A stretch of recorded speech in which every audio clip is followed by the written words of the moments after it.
Hello, everyone. Welcome to Abnormal Investigations. It's kind of crazy doing a back-to-back live. I'm not used to doing that. So I brought Scott B in here and Sarah to back me up on this one. I'm a little tired tonight, so they'll be sure to keep me in line. Just a few things I want to say before we get started tonight. We're going to have a special guest on tonight, Lone Star Supernatural. We've been trying to get a time when we could all get together, and we finally got it together. I'm very excited to have him on the show tonight. I've been wanting to have him on for quite a while. I think Sarah and Scott are also pretty excited about having them on the show. They seem like a couple of really good guys. They're boots on the ground guys.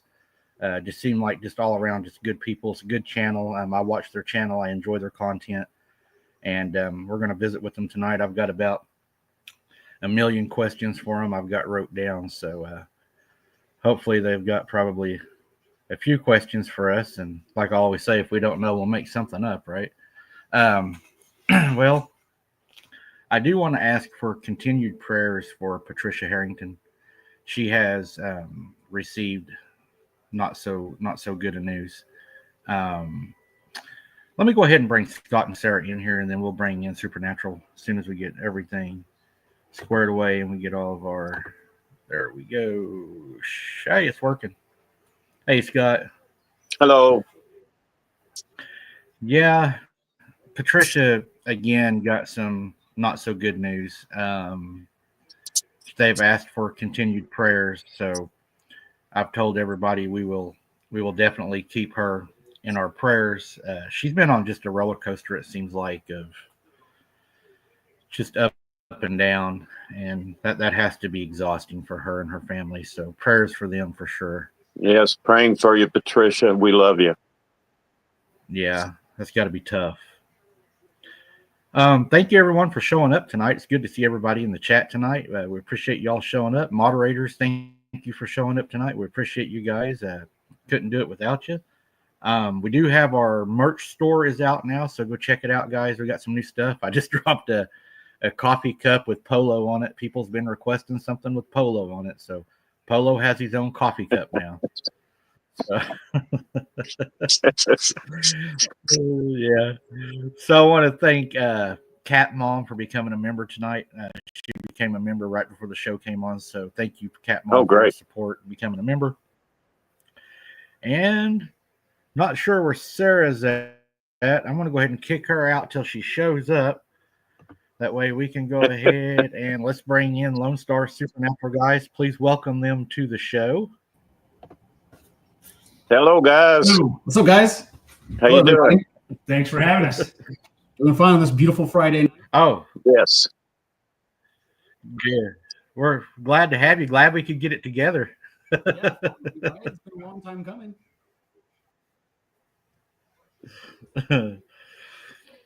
We could barely hear you on our end. Oh, let me adjust. Let me see here. Could you hear him, Scott, or is that just me? Yeah, I can hear him pretty good. It might be me. Oh, I am getting old. I thought we did a little bit of a test before we came live. You've always ran into like technical difficulties. You know what I mean? So yeah, sometimes we're not always the smartest when it comes to getting stuff done. Hey, same here. We get it done. Story of my life. Not effectively. Yeah. I'm a stupid person using a smartphone. Doesn't work. Let me do this. This may help too. Let me put this. Yeah, I'm not used to having two lives in a row. This is You gotta get used to it, man. Wake up! It's Friday. Fun day Friday. You got to go live twice. Friday night. Usually Friday night. You might as well do a streak and do 3 lives. There you go. Screw it, maybe even 4. Oh no, I don't think I could do it. I think I would fall asleep in the middle of it. I would pull a Calvin. I'd lay my head down on the desk and start snoring. Oh Lord. That's okay. You're still alive. You still did it. That's all that matters. Oh man, I tell you, if you only knew the story behind that, man, I'm telling you right now, I have never in my life ever met anybody like I've met people in this community. Amen. I mean, I've had people. Yeah, I mean, their wives have called me and said that their husband was trying to eat the dog in front of the children. So what? I mean, Now before we judge the husband, what was that dog doing, man? Because I got a couple cats. I've been driven to the edge a few times. Well, he had a moderator on there that would throw trolls in the fire that were alive, and he'd burn them in the fire. What the heck? That's all I'm going to say on that one. Anyway, that was nice knowing everybody. We're out of here. Yeah. Yeah, I mean, it's been a crazy ride, man. It's just, I worked in law enforcement security all my life since I was 18, and I thought, man, I've met the worst of the worst, and then I came to the cryptid side, and I was like, no, there's worse out some there. Characters. I didn't really know what the community was like until recently, but my mom was always kind of involved in it. Back before Facebook and MySpace were a thing, there was just forums. That's all you had to communicate with other people other than talking on the phone. But on the internet was message boards. And so, the old school BFRO days was it was a cesspool of arguing, fighting. And that was before, all this other stuff got introduced that we have today. This was just arguing over about Bigfoot in general. This didn't include, UFOs, lights, Dogman. It didn't include any of that stuff. And they were already toxic then. So think about when you moving into now where all these other aspects are introduced. It's gotten crazier and it's insane. It is insane. It takes a whole ton of patience to deal with it. It really does. Yeah, and then you got so many people that they believe that they have the answer, and they are not open-minded enough to have a conversation with you.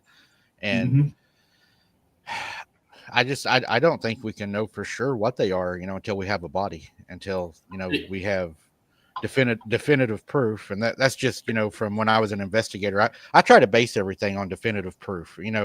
Whenever I look at these cases, one of the main things I do with it is I look at it as whenever I investigated humans or would prepare for court or something. The way I would do it is, if I can't put this in front of a judge or the people and have tangible evidence to say that there's good probability that this happened, then I try to go away from that, because there's so many, and there's people out there that have they'll send you in stories and try to see if you'll air them, and then later on they'll say, well, I totally made that up. So it makes it really hard to decipher between truth and fiction and what really happened and what really didn't. And not every story is going to be an outrageous story that they send in that's fake. Sometimes people might send in a story that's like, hey, I saw one crossing the road, and just an obscure story, but how are you supposed to think that that's fake or know that it's fake? It's hard how do you even vet a story like that? Now, if they get kind of outrageous and crazy, I can understand you interview them 3 or 4 times and see if the story lines up. But if they tell you like, hey, I saw one as a kid at the lake, and it's an obscure story that sounds like every other one, then you're not going to think twice about it. And you might be like, hey, this person saw Bigfoot at the lake. Oh, I made that up. Well, how am I supposed to know? And right. Yeah, you just don't and sometimes I think sometimes you get more information from the shorter encounters than you do the longer encounters. Because, after you do this for so long and you experience it yourself, you start looking for keywords or key phrases, that corroborate with what you've seen. And then you're like, okay, that makes sense because I've experienced that. They're experiencing that. So, this is probably pretty legit. I think more often than not, most people can kind of tell when someone's being genuine. And there's not every story I hear, even on my favorite podcasts that I think are some of the most reputable, is every person on there is telling the truth. There's just no way. But you can tell by their tone and their voice, they're going back in time to that day. And you can hear it again. You can hear the stuttering. You can hear the fear come back. And there's people like that. There's like, this person's not lying. Even if their story is insane, it's like, this person's not lying. There's no way this person's lying. If they're lying, then I'm a fool for believing them. But you were talking about law enforcement. It's so easy to put someone away from your testimony about, I saw that person steal that. That's enough evidence, right? Well, I would say that's enough evidence, but that's enough to get them looked at more. But if you say, hey, you saw something out of the normal, and you're telling the complete honest truth, then immediately you're dismissed. But it's like, no, my testimony is enough to get someone put away in jail. But I'm telling you that I saw something that I can't explain. Exactly. Oh, you don't believe me anymore? It's one of those things. Oh yeah, there's been people's lives totally ruined and turned upside down just over allegations. Oh, 100%. Amen. People, there's innocent people sitting in prison right now just because somebody didn't like them and they came up with a and the sad thing is that whenever they look at that stuff, a lot of people think that this stuff is beyond a reasonable doubt. No, that's court. To be able to charge somebody is preponderance of evidence. That means that there has to be over a 50% likelihood that actually could occur. Right. And I think that needs to be reevaluated, relooked at how we decide what we're going to charge and stuff. And I think the natives are the leading edge of that because, they're requiring more tangible evidence. They're saying you're not just going to accuse somebody of this and then ruin their life because you don't like them. And I think that happens a lot. Yeah, it's too. It's easy to do. That's a whole different conversation for another day. But in this field alone, it's like, I don't believe every story and every person that I see or hear, but like, I'm not also going to discount it right away. Like Todd Standing, for example, he's pretty controversial. I don't think what he's bringing is real. I think it's fake. I would love to be proven wrong. I hope that one day that I might sit in the chair where I'm like, oh, you've been wrong. I'll be like, oh, cool, that's great. But when there's people that bring forth like some pretty good evidence and they're not believed and they're just dismissed right away, I don't like that, man. It's you got to keep an open mind, especially in this. If you're willing to accept at least that there's an undiscovered upright walking ape of some sort. Let's put aside everything else that we know. If you're willing to accept that, then you need to have your mind open enough that there's other things going on that surround this, because it's getting, the more you find out, the weirder this stuff gets, man. It's, you don't, I thought I would find an answer, but I'm 36. My mom has always been involved in this. My uncles have always been involved in this. And I thought I would find more answers by now. And I have nothing but more questions. It's just insane. That's exactly how it is for me. My mom, her, and she had there was 8 of them all together, and my granny. And before I was ever thought of, they were going through this at her house almost every night. And even now, I'm 48, and I still don't know. I have a theory based off of biblical principle. That's what I went off of. But you wonder, because I even researched her old house, where she lived, and I was like, was there something that happened that would cause these cryptids or, these entities or whatever they are to be there? And whenever I went back and looked, I found out that even before they purchased the house, that a family that we have known, because we live in a small town, had owned it before them. And I went back and was able to speak to them before they passed away, and they didn't have anything like that happen in there. And then it all came back to my uncle taking his girlfriend, wife out right now, doing spook hunting with a bunch of other people. And they had found this place where things were happening, and they kept visiting it every, weekend. And then they had an encounter that something jumped on the car. They drove the car home. The car stunk really bad that night. They had their first, the breathing, the scratching, the growling, the beating on the house. And it got worse from there. The car was covered in fish scales. And from that point on, it just continued to get worse. And I guess maybe they had, fish scales, they said, was all over it. They said it stunk terrible. Oh, my goodness. It was weird, man. Some of the things that happened down there were like, they would be asleep, and it would sound like beans would be poured all over the kitchen floor. So they would jump up and, go to the kitchen, and there's nothing in the floor. This is in Oklahoma, right? Oklahoma. They would wake up and see it standing in the doorway. One of the girls actually had it run its fingers across the bottom of her feet. And when you say it's just like was it like a something, or was it like an invisible entity? What was that? It was, it appeared to be, a solid subject. But I also know that there was things down there that were not what you would call flesh and blood. There was supernatural down there. For instance, my uncle came back from Vietnam, and they had this, the best way they described it was an old man wearing a white t-shirt that was balding, and he would float, pretty much look like he was floating through the pasture where they kept the cows. You could only see like to the bottom of his shirt. You couldn't see his legs, but the way he was moving, it appeared he was floating. Mm-hmm. He shot at it several times, and couldn't even get it to, duck, dive, run different way or whatever. And, there was just, it was kind of like there was both that were happening. And my granny, her dad was a full-blood Cherokee. And he would tell us stories, he would tell us, and mainly what he would tell us was the Bigfoot that are down there. He would say, they're really not going to bother you. They're curious. They might throw a stick at you. They might throw a rock at you. But then he would always say, the other things will hurt you. What other things he was talking about, I don't know. He never really said. Elaborated. Do you think that there's a connection between Native American blood and this stuff?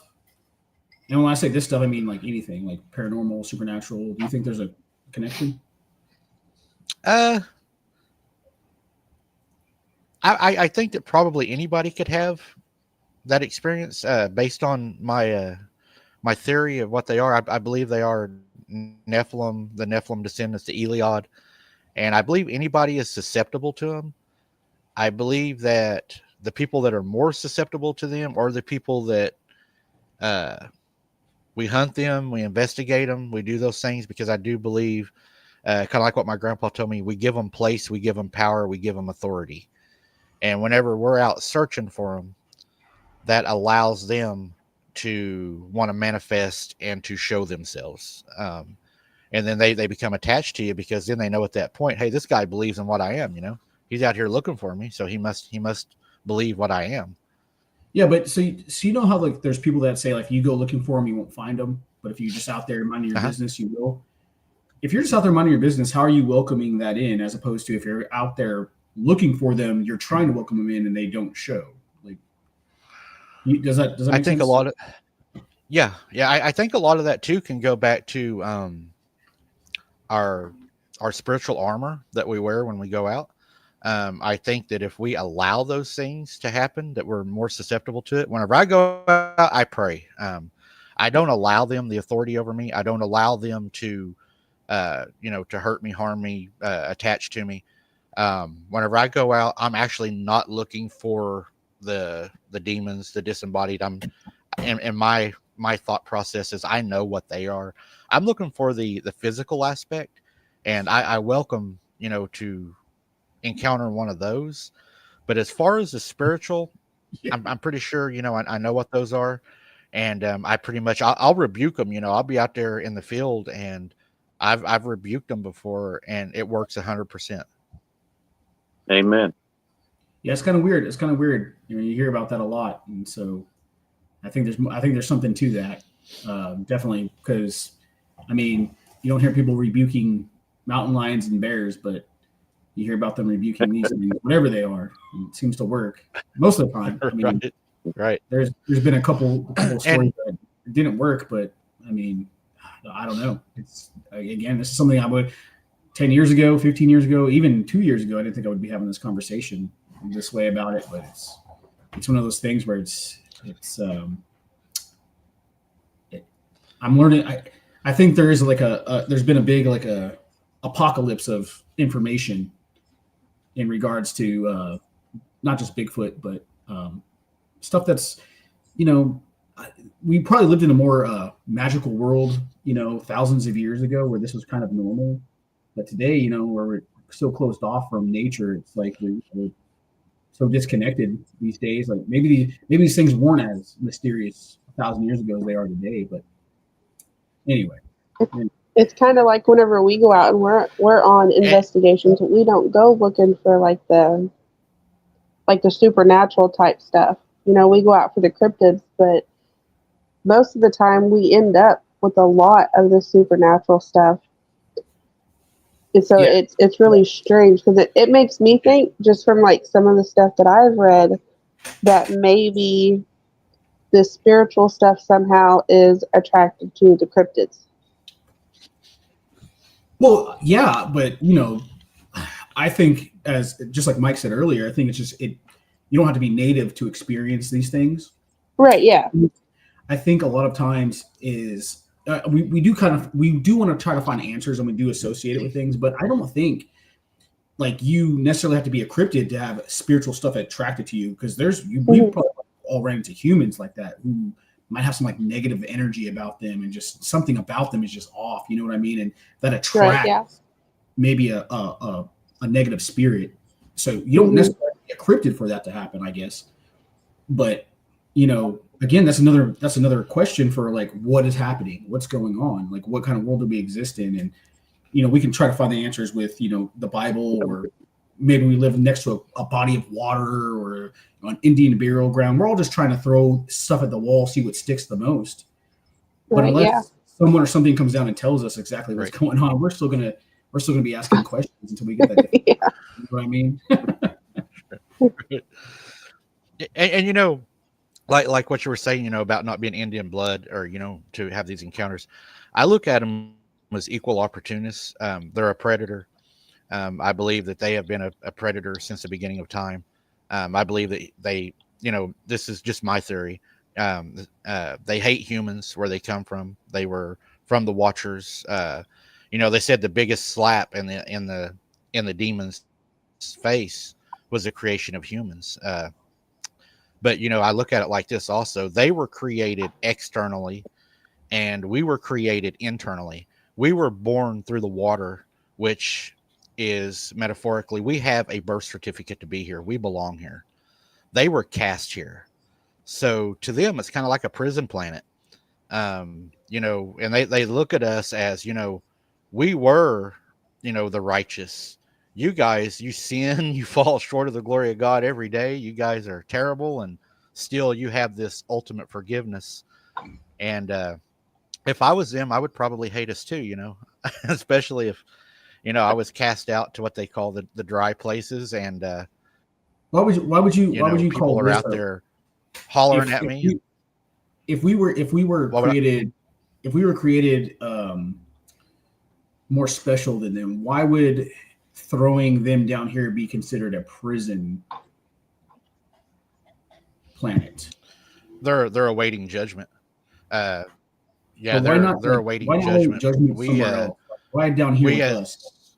We're trying to hang out and have fun and enjoy each other, and they're down here like corrupting. They're trying to cause problems with us. But why let that happen? You know what I mean? Like we're all having a good conversation right now. But someone could bust through that door, interrupt the conversation, and cause us to start fighting. Why would that be allowed? You know what I mean? You know, I think a reason that they're down here, it all stems back to the Garden of Eden. You know, there was sin introduced into us, and because of that, we can't have that perfect life here. We committed the sin. Sin is death, and our only chance is through Jesus Christ. And amen. You know, that's pretty much. I mean, I just look at it as, you know, I didn't even learn until the other day. I'm learning a lot, that I didn't even know the Nephilim, their children, you know, were considered the Eliod, if I'm even pronouncing that right. Well, you know, I didn't even know that. If Scott remembers, when I think our last live, I went on a rant about it, about how I don't think that Bigfoot are Nephilim because the Nephilim had offspring. But I also understand that when people think of Nephilim, they might not think of what I think of Nephilim. Like, I think Nephilim were men of renown. I think they were like, when I think of like Nephilim, I think of like a story of like Hercules or something, like a demigod, like man, right? But I understand listening to other people that when they consider something a Nephilim, it might also be a creature that was corrupted by fallen angels. I'm like, oh, okay, that makes sense. Like, I can see how that's grouped in with Nephilim as opposed to what I think Nephilim means.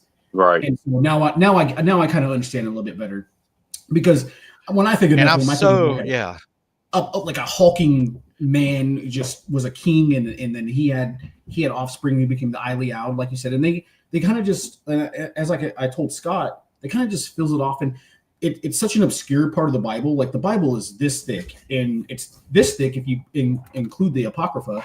And even in the Apocrypha, it still doesn't really elaborate on the Nephilim too much more, other than what in the book of Enoch, and that's still a small book.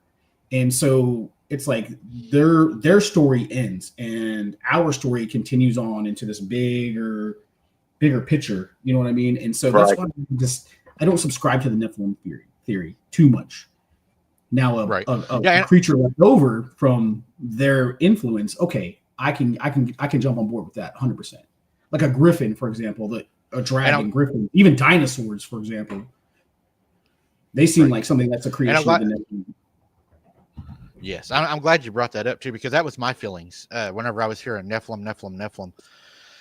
And I started telling people, I was like, I don't believe them to be these full-blood Nephilim. I believe that they are a watered-down descendant of the Nephilim. And I started digging deeper, and, you know, where it talks about the corruption. The war essentially has always been over the seed, the corruption of the seed to try to stop the birth of the Messiah.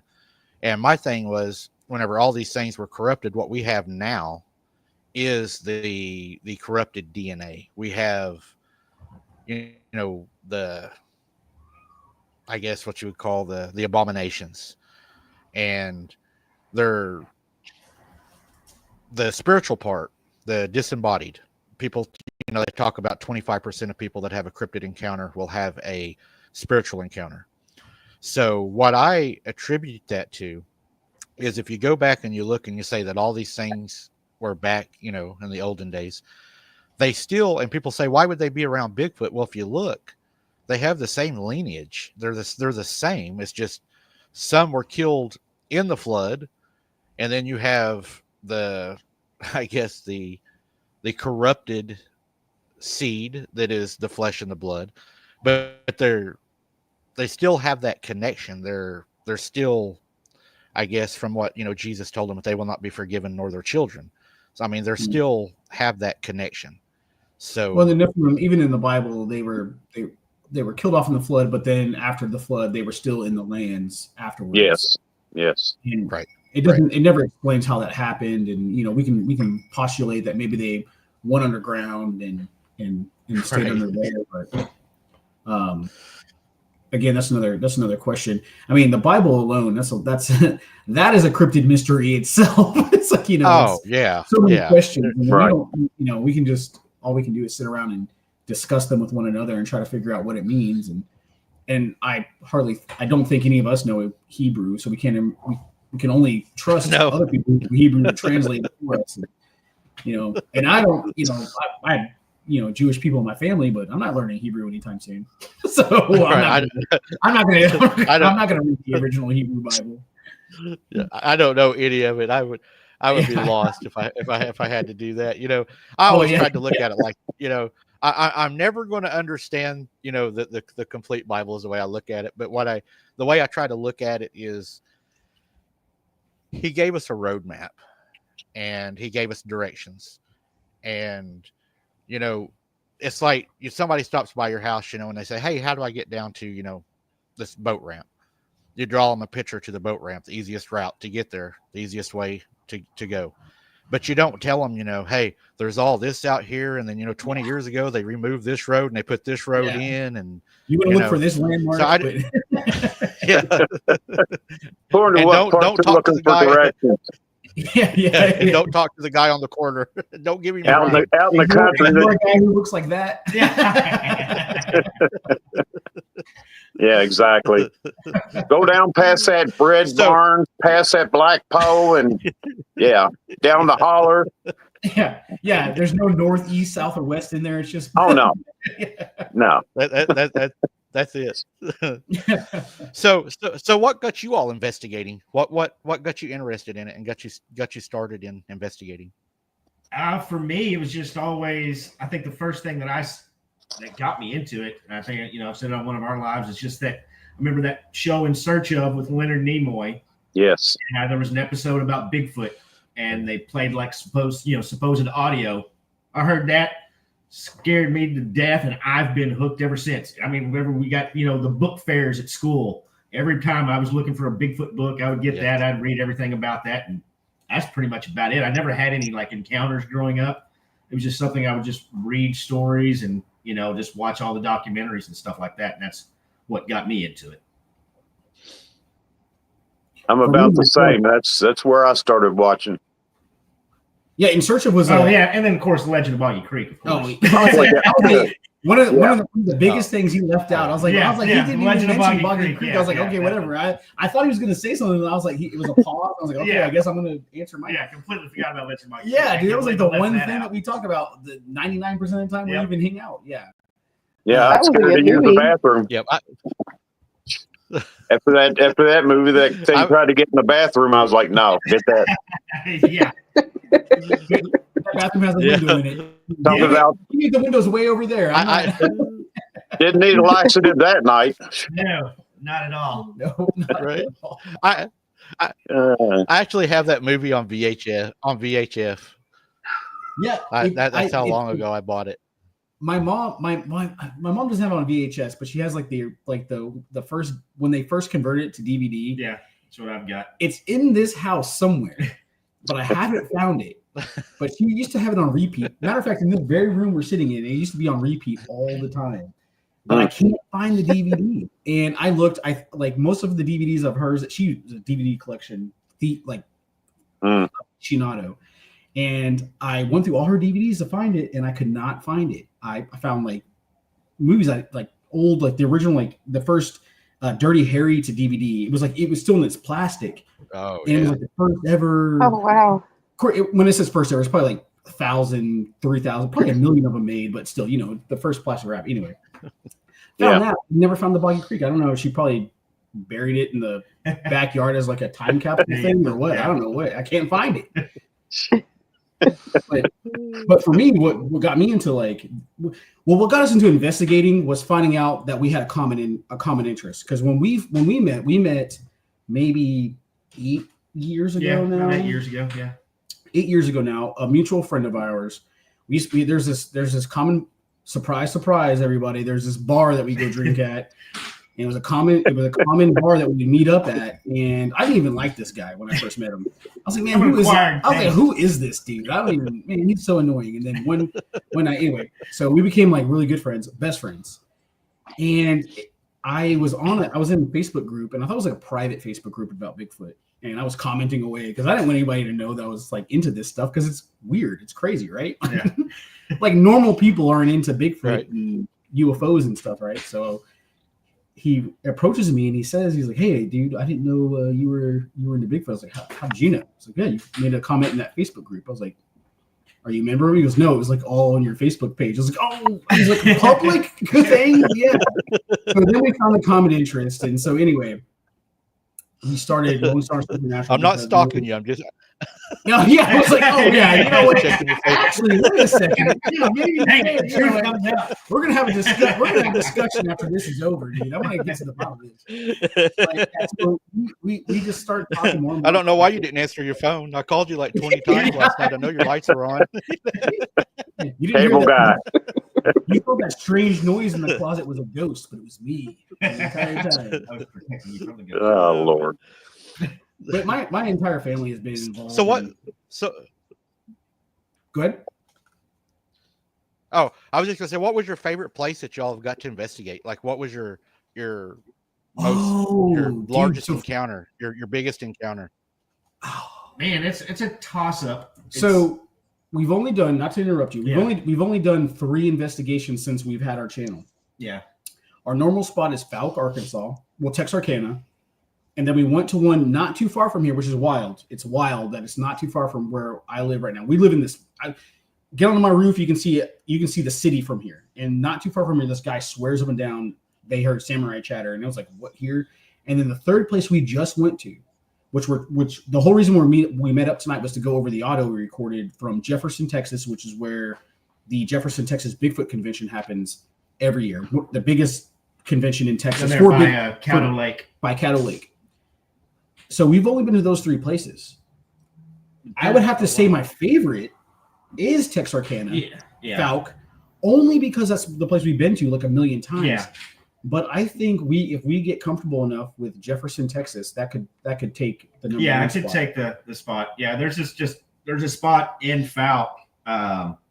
We've just deemed the weird road. It's kind of one of those things where we were before we went out there to they always have the the Fouke Monster Fest every year. In the first year we were going to go, I was just looking on Google Maps. I was like, all right, we'll look at some places just to go look around at. And there was just one road off one of the little highways near the Sulphur River, and for whatever reason it just grabbed my attention. I was like, I want to go there. But I know it's like kind of like a little wildlife management park where it's open to the public for hunting and stuff during deer season and stuff like that. And the first night we went out there, my brother would stay back at the car, and me and Sean walked down the road. It was pitch black. We didn't have flashlights. We just, we just happened to walk back there.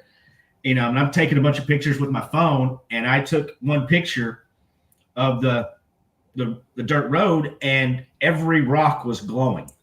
I didn't have my flash on. My brother's headlights weren't doing anything, but every rock in the road was just glowing. It was like you took like glow in the dark stuff and put it on every rock.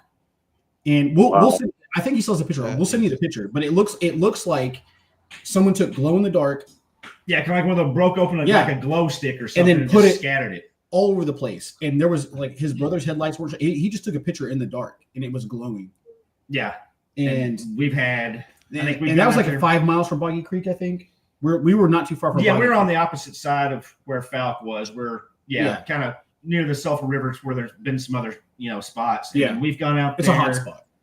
We've gone out there. We this next year when we went back out there, we just had stuff that kind of looked like footprints, but weren't really footprints. Kind of look at it's just some other weird things. We put some the audio recorders out there the last time we were out there about a year ago, And before the sun was even down, you know, that's my job was once we put the audio recorder, I just put my headphones on and listen to everything in real time and just kind of jot everything down. And it was right before sunset. The last hunters had left the road. And maybe about 45 minutes later, it sounds like just nothing but chimps just going crazy in the woods. Sounds like a zoo, yeah. Yeah, just, I mean, like they were howling back and forth. And like the first time we went out there, we've heard some stuff while we were sitting out there, you know, with our own ears, sitting out there, one of our first videos we put out.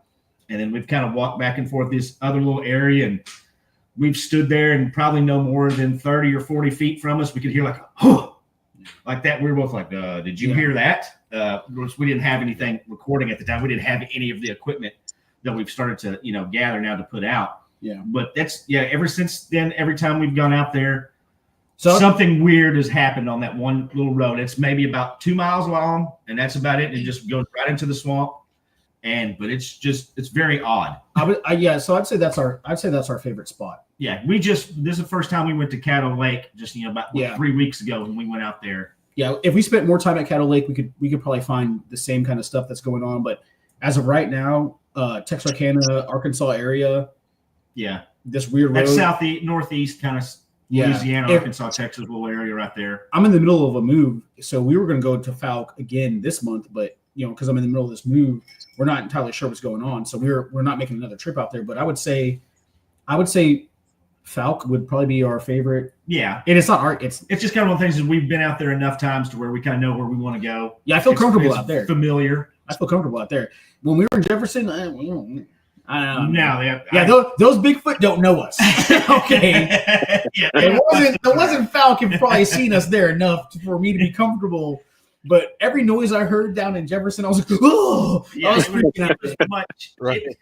You know, you see like the very beginning of Boggy Creek, you know, they show the swampy area. Right. Caddo Lake looks like that more than Boggy Creek looks like that. Boggy Creek looks more like the deep woods of Arkansas, and then if you go to Caddo Lake, it's just swamp. Yeah, it's like those cypress trees. Those cypress trees everywhere. I think Lyle Blackburn probably shot B-roll in Caddo Lake as opposed to Boggy Creek. Or not Boggy Creek, but not Lake Texarkana. What is that? What was that pond, that lake? Oh, I can't remember I can't remember it either. Area. But yeah, that little lake. There was like a little pond. We're from Texas, so a pond is teeny tiny. Well, you're from Oklahoma, so same thing, right? Yeah. So it's in Arkansas, they probably call this a lake. But when I think of lake, I think of this. So this little pond had cypress trees in it, but that was the only cypress trees there. Yeah. That little area once you got back into that little boggy little area. Yeah, so I would have to say that's our favorite investigation. Yeah, so far. Yeah, I definitely want to get back to Caddo. There's some interesting things. We had almost 28 hours of audio.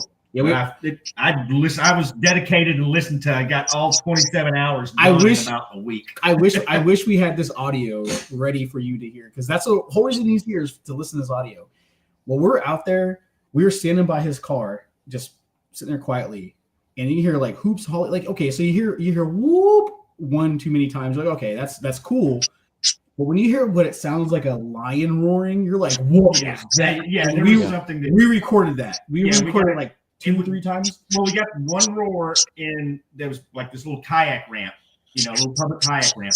Like I said, we were sitting there and we both just stopped and went, "What was that?" Because I could feel it in my chest with more colorful language, obviously. Yeah, and we're trying to keep it PG for the channel for you guys. And so we got that on audio. And then what was the weirdest thing is I'm listening to audio from this other place, probably about 4 miles away, this wildlife management place, that it's only open from sunset or sunrise to sunset.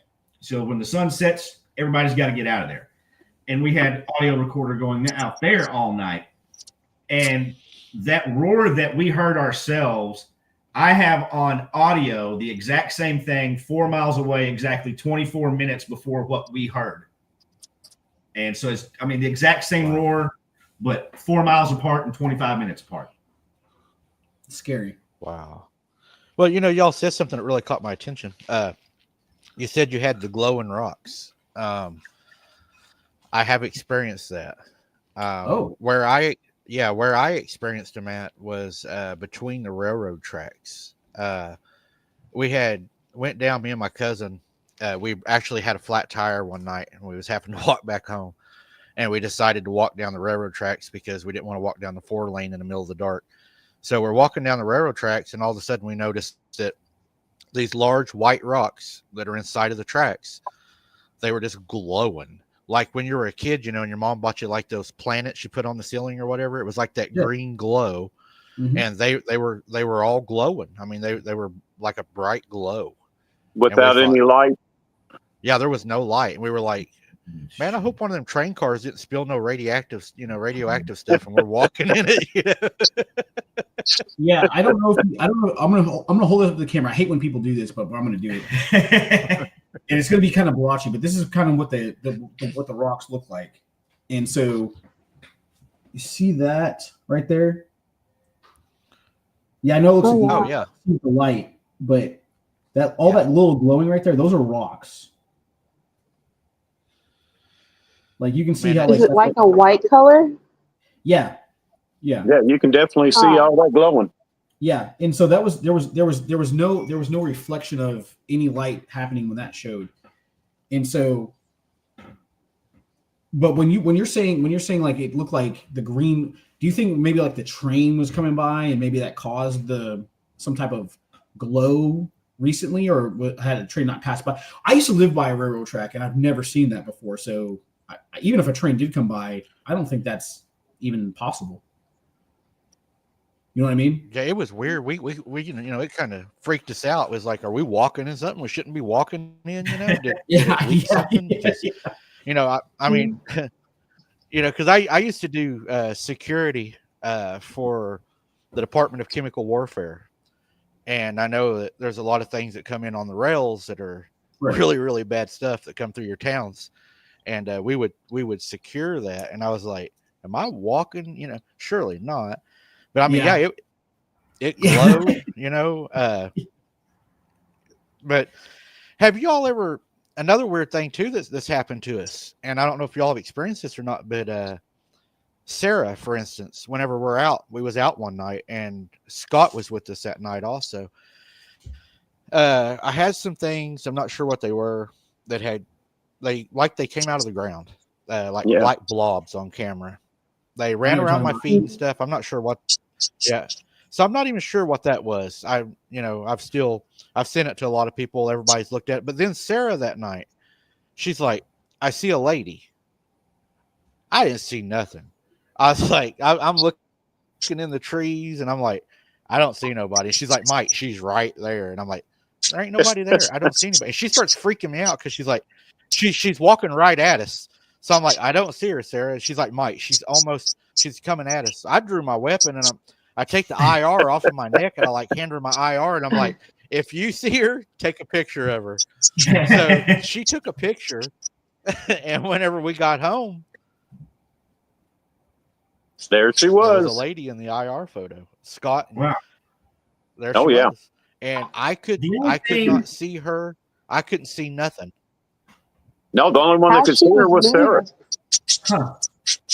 Yeah, how she was moving was crazy though, because she was moving almost like in like a vibration. Oh, kind of like a little like this. Yes. Yes. Yeah. The scariest. Yeah, the scary. How do they know how to look scary? I don't know, because that like, oh, you don't practice. You gotta go to school. Like okay. I really wish they wouldn't. It's so scary. Nowhere. That's scary enough. You don't have to look stereotypically scary. That's ridiculous. Okay. Like you've already because you're in the middle of the woods. Like, look, I'm already running away. Don't chase me on all fours. That's ridiculous. Right. Oh no, not on all fours. And, no. You're in the middle of the woods and you see and you see a lady standing out there in a dress, barefooted, and we have, I went blank, these hickory trees and stuff. And, some of them's got thorns on them, this long. So I know she's not out there running around barefooted, but, I did have a woman down there, me and my cousin. I call her a woman. We was driving back down in here, and where we're investigating used to be a city. My grandma actually used to live there. It's underwater now. It's been flooded. My uncle was a mortician. when they flooded it, a lot of the graves were missed and they were floating out, and they had to go retrieve bodies. So there was a lot of stuff went on down in this area. And when we was down there, me and my cousin drove down, and this lady in the middle of the night, it was no particular night, and that's what was even weirder. It wasn't like Halloween or the weekend or anything. It was just a night we decided, hey, we catfish a lot. Let's drive down to the lake. Let's build a bonfire. Let's hang out on the lake. Let's maybe fish or whatever.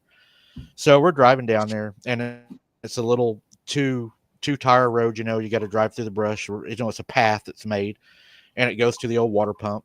And we're driving down there, and the next thing you know, we're driving. Of course, we're looking at the weeds, and we're talking back and forth. And this lady pulls the weeds back and sticks her face through and smiles at us. I mean, it bothered me really, really bad. I mean, we were younger then. I wasn't we there. went ahead and drove on What are through. you talking about? Yeah. So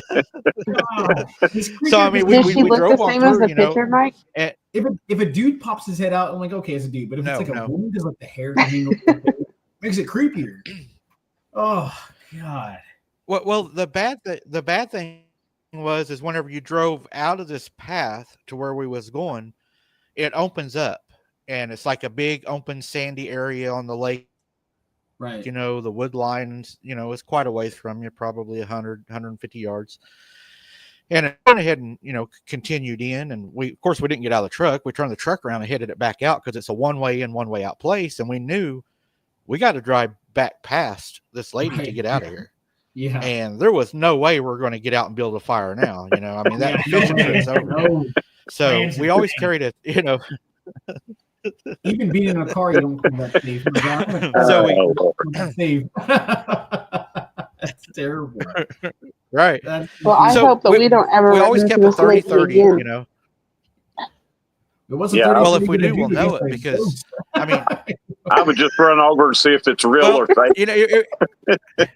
Oh, yeah. Well, I even I even wonder was it a ghost? Because when we got down there, I told my cousin, I was like, "We're leaving, dude. We're not going to stay here." And he was pretty upset. He said, "I really don't want to drive back past her." So I got the 30-30 from behind the seat and I loaded it. His truck it was a single cab, it was an old Ford, like an 87 Ford. Yeah. So I slid the back window. We had the window that slid in the back. So I slid it open, and I was like, okay, I mean, we're leaving. We're not staying here. So we start driving out, and as we're driving out, we don't see her. You can't drive real fast because there's big holes because these roads aren't maintained. They're just old fishing roads that went to the old pump. So we're going down in these holes, and around these big rocks, and we get around and we don't see her. And I'm like, thank God, and the next thing we know, something starts beating on the tailgate. And I turn around and look out the sliding glass of the back, and she's in a white dress running behind us, beating on the tailgate. Oh. And I started yelling at him. I was like, go, go, go. And he takes off, and she continued to chase us down the road until we left. So I don't know we didn't go back. You didn't put a round in her? What all the girls wear. Other spot. She was protecting her fishing. Yeah, I'm boat. not sure what that was. I think I would have had to shoot at it to see if it. Yeah, Yeah, she could have it. Scott says, like, drive forward. Oh, that was going. Okay, all right. Well, Mike's like faster. And she's keeping up at 100 miles an hour. Yeah, she's real. yeah. Oh, I was. Yeah, I was yelling at him. I was like, go, go, go. Like, there's potholes everywhere. I don't care. And she was old. I mean, to be that old as she looked and running the way she was running, I was like, this ain't normal. I mean, people don't chase trucks in the middle of the dark down a dirt road. Yeah, that's not usually the safest thing to do. Yeah, especially not with country folk around, because everybody's packing heat, man. I mean, was she transparent, or right?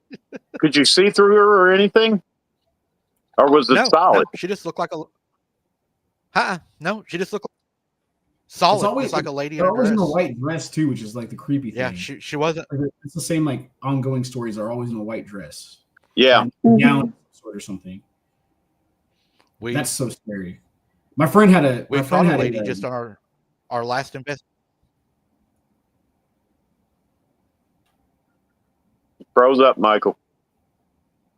Uh-oh. Uh-oh. The lady got him. Yeah. The lady got him. She was still running. She was caught still up. running after his truck after all those years and finally got up to him. He finally got him. I forgot about you. Oh, Lord. So I think he was talking But about that was- our last investigation. Yeah, that was crazy. Yeah, we got a lady in a dress in our last investigation. Now this was I saw a little spiritual. bit of the video that you posted, but I didn't see the lady one, so I might have missed that. She I'll was go all back- over I'll the go back and place. look in the group. I'll go They back and look called in the her. group. Yeah, she was all over. I mean, in our photographs, she was Yes. in one place and she was in another place and she was in another place. They called her. I can't pronounce her name right. La Llorona or something Oh, La like that. Llorona. Yeah, no, yeah. Yeah. Llorona. La Llorona, yeah. That's what everybody was Yeah. telling me. Yeah. Yeah. Well, that's She'll that's make the you want a Mexican- Corona. The Mexican I mean, folklore Yeah. of a mother who drowned her children because they were sick and then they weren't sick and then she cried and cried and cried because she drowned them for no reason, something like that. I'm someone else could probably tell you the actual lore. Well, behind this. I The couldn't. kids weren't sick, but she was. Yeah. In the Okay. head. Maybe I got it mixed around, but No, I'm just saying, she was sick in the head. All that stuff mixes together. Man, that Yeah, gives it's me the pretty goosebumps crazy. what you said though, because down there where me and Sarah is going, we've been hearing a baby cry and we've been hearing a lady cry. Well, the baby crying, the lady We've got crying EVPs. is one of those things where it's like people have talked about that by bridges or rivers, bodies of water where they hear women or babies crying. This guy I met not too long ago, he says he hears it he can time his watch to it on his property. Sounds like a woman crying, and his animals will go to the back of the Yes. property and And look so we're watch. Wow. Yeah, because we're right by a lake and we're right by a bridge where this is happening. Yeah, Mhm. I think when you hear a baby crying or a woman crying or anything like that, they're trying to draw you in yeah, to the area to get you out of the open. yeah. Because most people are gonna respond to that. Oh You yeah. know, someone in distress. I mean, go investigate. they even had them saying, help me Yeah. on some of the videos. So that tells you right there, they're trying to draw you in. Yeah, that's yeah. So sometimes it would be like a child, or the other times it'd be like a lady like pleading for help. Help me. And that's another creepy aspect, creepy Yeah. thing. It's like and there's a lot of people that tell they follow the sound and nothing's happened to them, but Right. why did anything happen to them and why was it calling for help? Whatever it was, whatever is causing that doesn't have to be a certain something. It could be like I don't want to get too crazy here, like a time slip or or like a traumatic moment in time that's Right. causing that spot. Right. I don't know what's causing that. That's so creepy. That is so creepy. Yeah. It could be like even one of our a record playing over and over. Yeah. Well, I heard your EVP. Yeah, I because heard one your of our EVP. EVPs. Did you hear the one where the one said, I don't know why I had to die? Was that the same night that you played the growl? It may have been. We're catching forgot. so many EVPs. I told Sarah, I said, we're wasting our time down here because we can't find cryptids for the EVPs. I mean, Yeah. Right. there's like all kinds. There's like a door shutting. There's, somebody saying, "Why did I have to die?" And like, we're not looking for you. we heard a door shut. Well, I heard a door shut in Jefferson. He didn't hear it, but I heard it sounded like a car door shutting, and we were the only ones there. Yeah. And it sounded like it was right next to us, and he didn't hear it, but I heard it. That's when that was the night I was having issues. Yeah, that was the night you were acting weird. And so man, there's some strange noises out there, man. Some strange noises. Yeah, on one of our audio recorders, the second night we had out there was the first night we put it out in the same place, just in a different location. And there's no big high tension power lines, nothing that would cause any type of electrical interference. But for 2 hours of the 8 hour audio, it's just it'll go there it'll be on there, just all this electrical interference. It would go on for like 30, 40 seconds, and then it would be gone for another 5-10 minutes, and then it would come back. And that night, it was one of those things where that night when we went back there to investigate that same spot, I didn't want to be there. Yeah.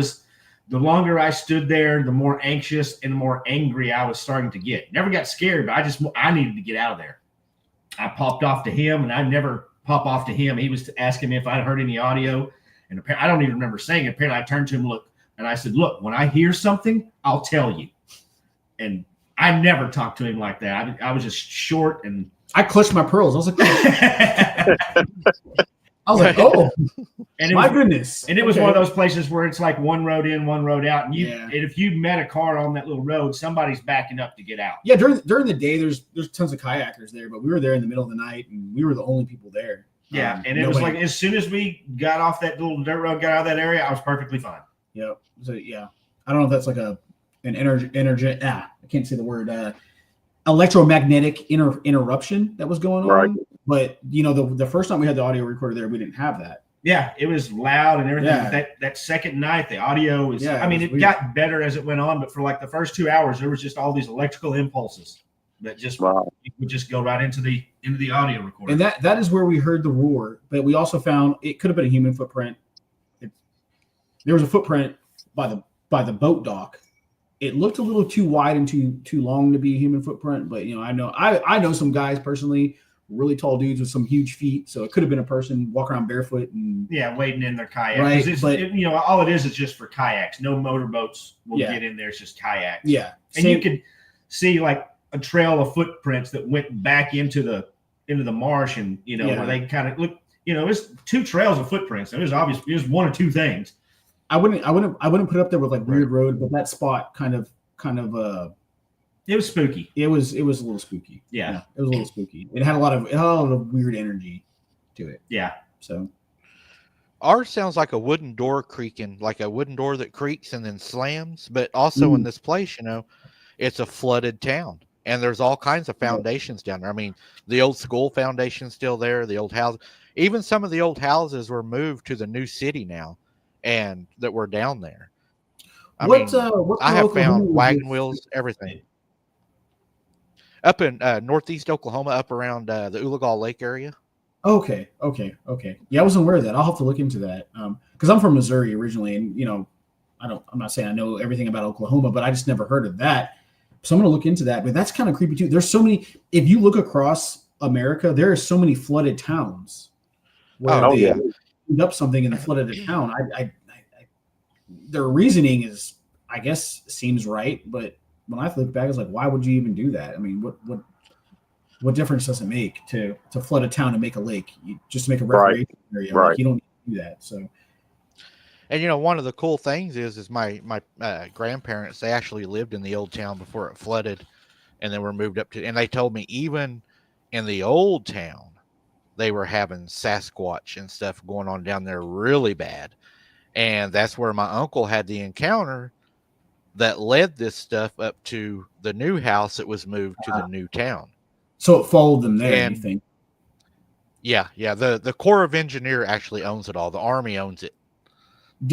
So were they the only ones having these experiences, or were other people in the town that moved with them also encountering this stuff that you're aware of? Other people were, as I got older. I started talking to the neighbors and stuff, because back when I was a kid, we were told not to talk about it. Right, yeah. So as I got older, I started talking to the elders. There's a lot of natives live where I live. There's a lot of native history in this town. We had the payment ground there where the cavalry would trade with the Indians. I have the old map of the town. I'm one of the very few people that have the map. Oh, and cool. There's arrowheads. I found, the old opium bottles, wagon wheels, horseshoes, all that's down there. But yeah, they had a lot of trouble. Actually, when it was happening to my granny and grandpa, there was a couple that lived probably half a mile through the woods. And we live in such a little town right now.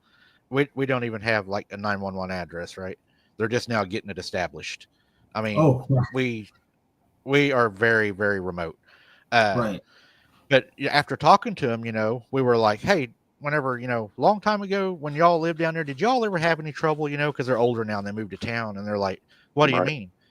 And I started telling them, what had happened at my granny's and everything. And then they just start like, they take up from where you leave off. They're like, oh yeah. And they were scratching at our daughter's window, and they would beat on the house. And, they were opening, the pigs out there, they would open the stalls and stuff, and the pigs would get out. And, we seen one time walking down the fence roll towards your granny's. And I was like, wow. And y'all didn't tell nobody. And it's like, no, they'd have thought we was, they would have thought we was crazy, and they would have tried to take our kids, everybody worried about Right. being Sure. called, been called Everybody crazy. was like quietly dealing with this stuff at the same time together and never talked about it.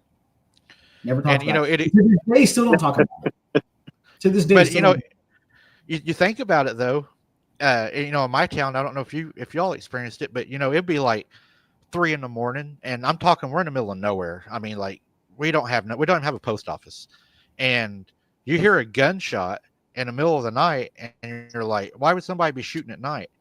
Well, then you think back to when I was little, whenever we would have that stuff happen, my uncle would go outside and shoot, to run it off. Single blast. So maybe they were doing the same thing. Sure, you got some good old boys out there shooting just to shoot, but if you just hear a single blast in the middle of the night, that's not some uncles having fun. They're doing something. Right. He grew up in a pretty country town. I didn't. I've lived in the suburbs my entire life, but my mom and my uncles, they grew up in Clarksville, Missouri. That's where the Momo monster stuff happened when they were kids when the Momo stuff was going on. And so they had some experience with the Momo monster. But they lived in a very, very, very, very small town. Just like you, they might have one now, but back when my mom and uncles were kids, they didn't have post office. They had to drive an hour into town to get major stuff. That's just how secluded they were. But they lived right on the river. And if you look back, there was a lot of cool stuff on the river. They had, if you went a little bit further north into Hannibal, you could get. It was a little bit bigger of a city because it was like a port town. But other than that, they were out there in the middle of nowhere, all experiencing the same stuff. Never talked about it. Mm. Wow. Not until someone like Lyle Blackburn comes around and interviews you for a book or a documentary. But they never talked about it. It was just one of those unspoken things everybody knew about, and just went the next day to school and pretended nothing happened the night before. It's so crazy. Right. So crazy.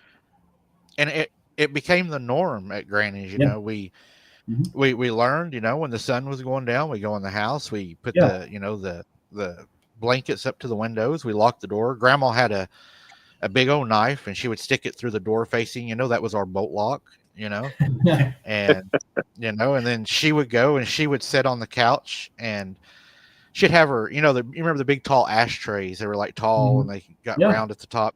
That was her coffee holder too, and she'd put her coffee there, and we would sit there, and she had a 32 pistol that she had left to me, but it was a 32. It's a German pistol, German stamp pistol, and she would lay it under her pillow, and she had a butcher knife she'd keep by her, and she would always tell us kids, because we were scared, she'd say, well, it don't want to come in here, trust me, and we felt safe, we felt like, Granny will take care of it if it comes in, so. but you learned, like you didn't scream in the house, you weren't loud at night, you moved in the house quietly, you didn't, because you didn't want it to follow you from room to room because it would beat on the windows. And it even, I have heard it talk, but I've never heard it say a sentence, just single words. I've never heard a sentence ever, but it did make English words, like it said it would say my mom's name, and it would say my granny's name. I was actually laying in a bed one night, and we had a water cooler, in the window. We didn't have air conditioning, then we had an old water cooler. And I was laying in the bed, and through the water cooler, where the dill turned, it blew the air off the water, you could kind of see outside. There was like cracks. You could see the yard light. And my mom usually slept in that bed. And I was probably 16, something like that. I was laying there and just about asleep. And I'm looking out that crack of the cool air blowing on me. And I'm looking at the water cooler. And next thing I know, the light around it like goes black. And I'm like, kind of for a second, I was like, what is that? And then something goes, my mom's name is Kay. It goes, Kay, Kay. And it's like an animal sounding voice talking, saying my mom's name. And I jumped up out of the bed and I ran to the kitchen and I started, to get my mom. And when you went to the kitchen, you had to go by the back door. Well, the back door on this is an old house, the back door on the house was at the back of the house. The yard light didn't cover the back of the house. And whenever I went past that door, it started rattling the doorknob and hitting the door really hard, like it was trying to come in. And it, terrified us. It was, I told people, I've told Scott, when I was a kid, we cried down there. We would cry. Well, yeah. I bet, dude. What are you talking about? I'm a grown man. I'd probably start crying. Yeah. That is scary. Yeah, if you shot it with a 32, you'd piss it off. Yeah. And if you hurt it, there's probably more out there to avenge its brother or sister. You know what I mean? That's insane. Yeah, it's crazy. Oh, there was so many things that would happen. I used to beg my mom and dad when we would go see them, you promise we'll leave before dark when I was little, because I hated walking to the car at night from her front door, because you had to walk down the sidewalk under the shade trees, and through there was an old gate. Absolutely hated that, because sometimes it would whistle at us. Sometimes it would laugh at us. And it was out there in the hog pasture. It would be in the pasture, or wherever. And one night in particular, this is really weird, and y'all might have maybe be able to answer this question for me. But my mom, when my granny had a stroke, she got down where she's paralyzed on one side. So there's 6 girls, and the girls would take turns taking care of granny. They stay 3 nights, 3 nights, 3 nights, and then of course, I would stay with my mom. For some reason, they always thought that whatever it was, it wanted my mom the most. And I'll tell you why about that here in a minute. But when we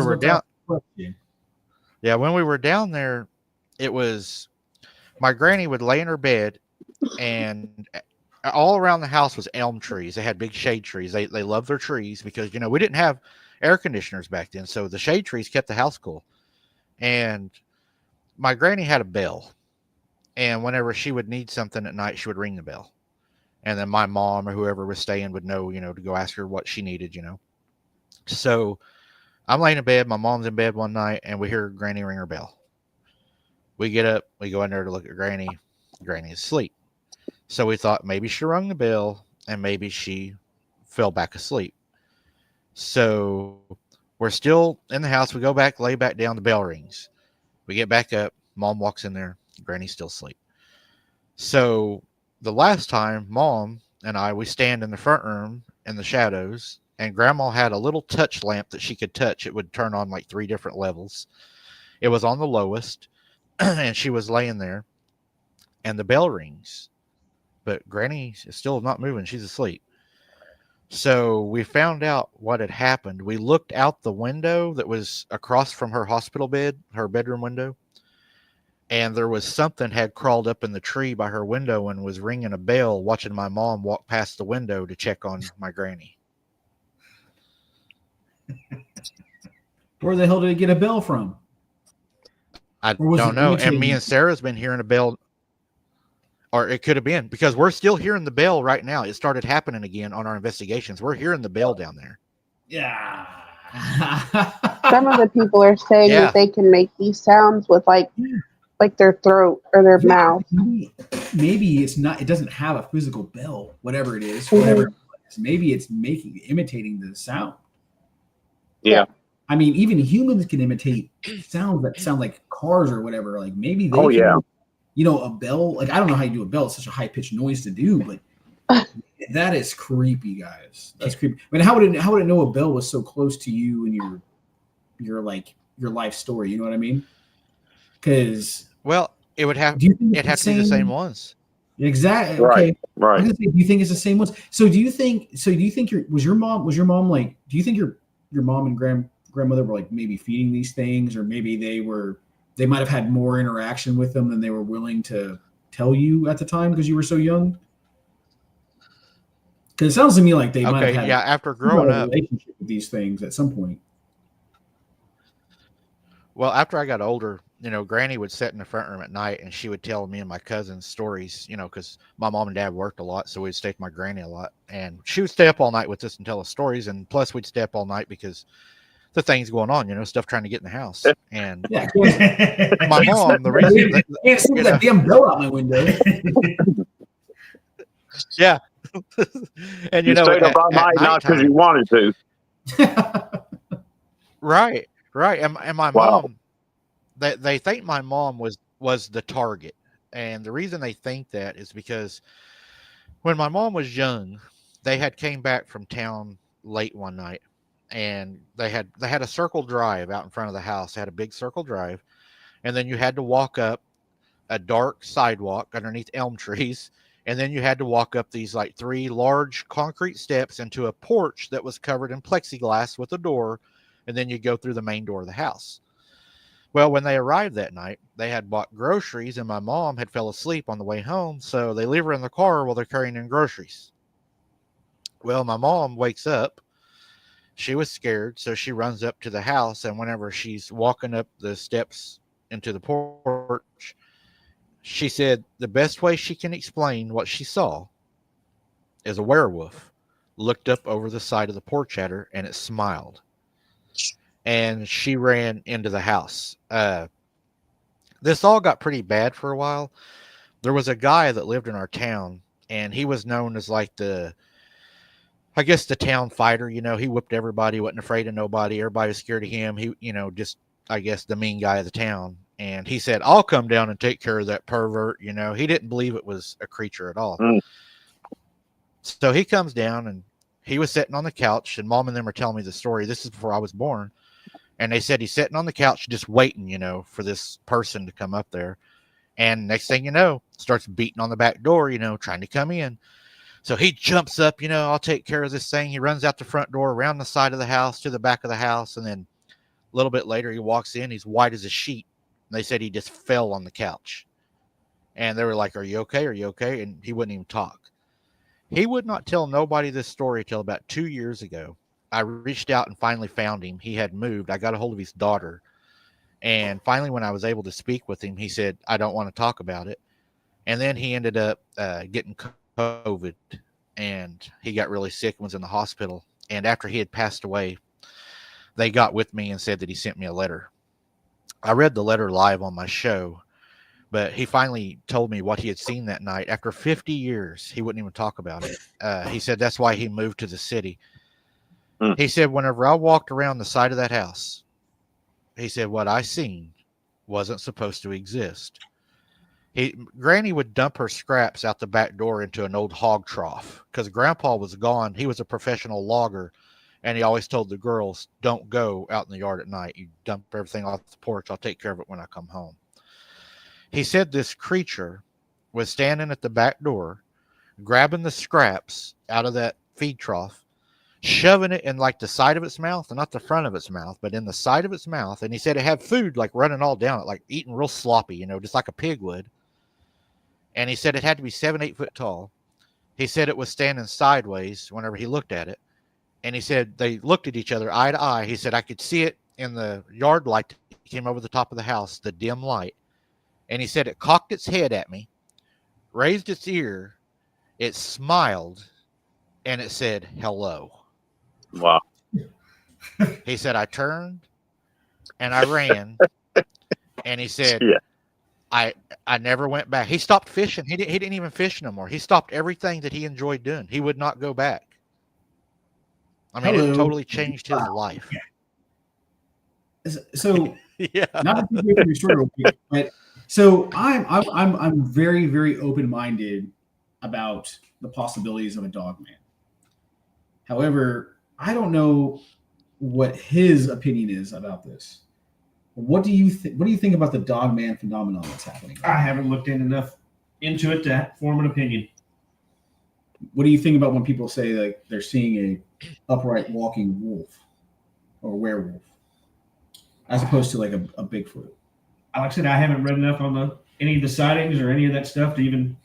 It's a very smart, educated opinion, I guess. Yeah. Other than no, they're not seeing that. I haven't read enough to form an opinion. It's been something that before it had a name, Dogman, my mom, before she passed, she didn't remember mentioning it, but I asked her about it years and years ago, and she had mentioned that in Austin, Texas, or north of Austin, Texas, they had werewolf sightings. And I remember her. I don't remember who she might have been telling my aunt or my uncle one time when we were visiting during Thanksgiving. I don't remember who she was even bringing this up to. I just remember hearing her mention it, and I never even asked about it. And then, years and years later, Monster Quest comes out, and they have their episodes, and then one of the episodes was the Michigan Dogman, and that's the first time I've ever heard it referred to as Dogman. Was that episode? And that was like 16 years ago, I think. At this point, Yeah. it was a long time ago. Yeah. One of those things, you just hear it and you just kind of move on. And then now it seems to be not a growing thing, but it seems more and more people aren't having these stories from like yesterday. They're having these stories from like 50 years ago. And they're like, okay, we've heard of, we have a friend when we got this concept together about, making a group to go investigate, the paranormal or the supernatural. He overheard us talking about Bigfoot, and he asked, "Why do you believe in that?" In a cocky manner, like, "Why do you guys believe in that? Like we're stupid." And I don't remember our answers, but I jokingly said, because he's from Michigan, I said, "Oh, you're from Michigan. You believe in the Michigan Dogman?" And he says, just like this, "Now that is real." And he points at me, and apparently he tuned out at this point. Yeah. Go figure, right? So he's telling me that he was not hunting, and he's like, "I still have the phone. I still have the cell phone. I still have it. I've kept that just because of this." He said he sees this giant wolf walk out of the tree line, and he said it stands up, and then he said just like this. He looked around just like this.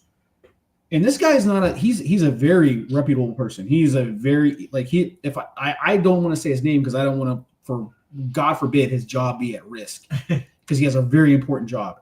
He doesn't make shit up like this or crap up. I'm so sorry. He doesn't make stuff up like that. But he was so adamant about how Bigfoot wasn't real, but this Dogman creature that he saw when he was hunting when he was younger was real. And he's more convinced that exists than a Bigfoot even. Yeah. And so people are seeing these things, but even if I saw one, I'm 36. If I saw one, 20 years ago, I'd be even reluctant to say it to other people who believe it, because it sounds so outrageous. Yeah. You can probably believe in a Bigfoot more than you can believe in a Dogman because it's a werewolf. It looks like a werewolf, but the Bigfoot, everybody for the most part think that they're an undiscovered primate of some sort.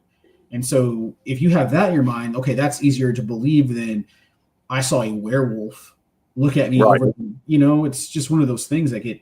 Yeah. So I was just curious what you thought about it, because this guy that I'm referencing is like our good friend. Yeah. Probably one of your best friends, right? Yeah, so is. Probably be at your house tomorrow, I'm sure. Probably be at your house tomorrow. So yeah, College football. It's one of those things where it's just kind of like he had probably never mentioned it, and he claimed I brought it up. He said he found the phone. He just can't find a charger for it. Oh, interesting. All right. Well, we're gonna have what kind of phone it is. No, hey, dude, I got a whole. I know. I got a whole box of them. Drawer full of chargers. I got 20 years. Yeah, dude. I got a whole bunch of chargers. We're gonna get to the bottom of this. That drawer at the house is gonna come in handy finally. We'll be in touch, boys. Don't Reminds me of the celebration night here.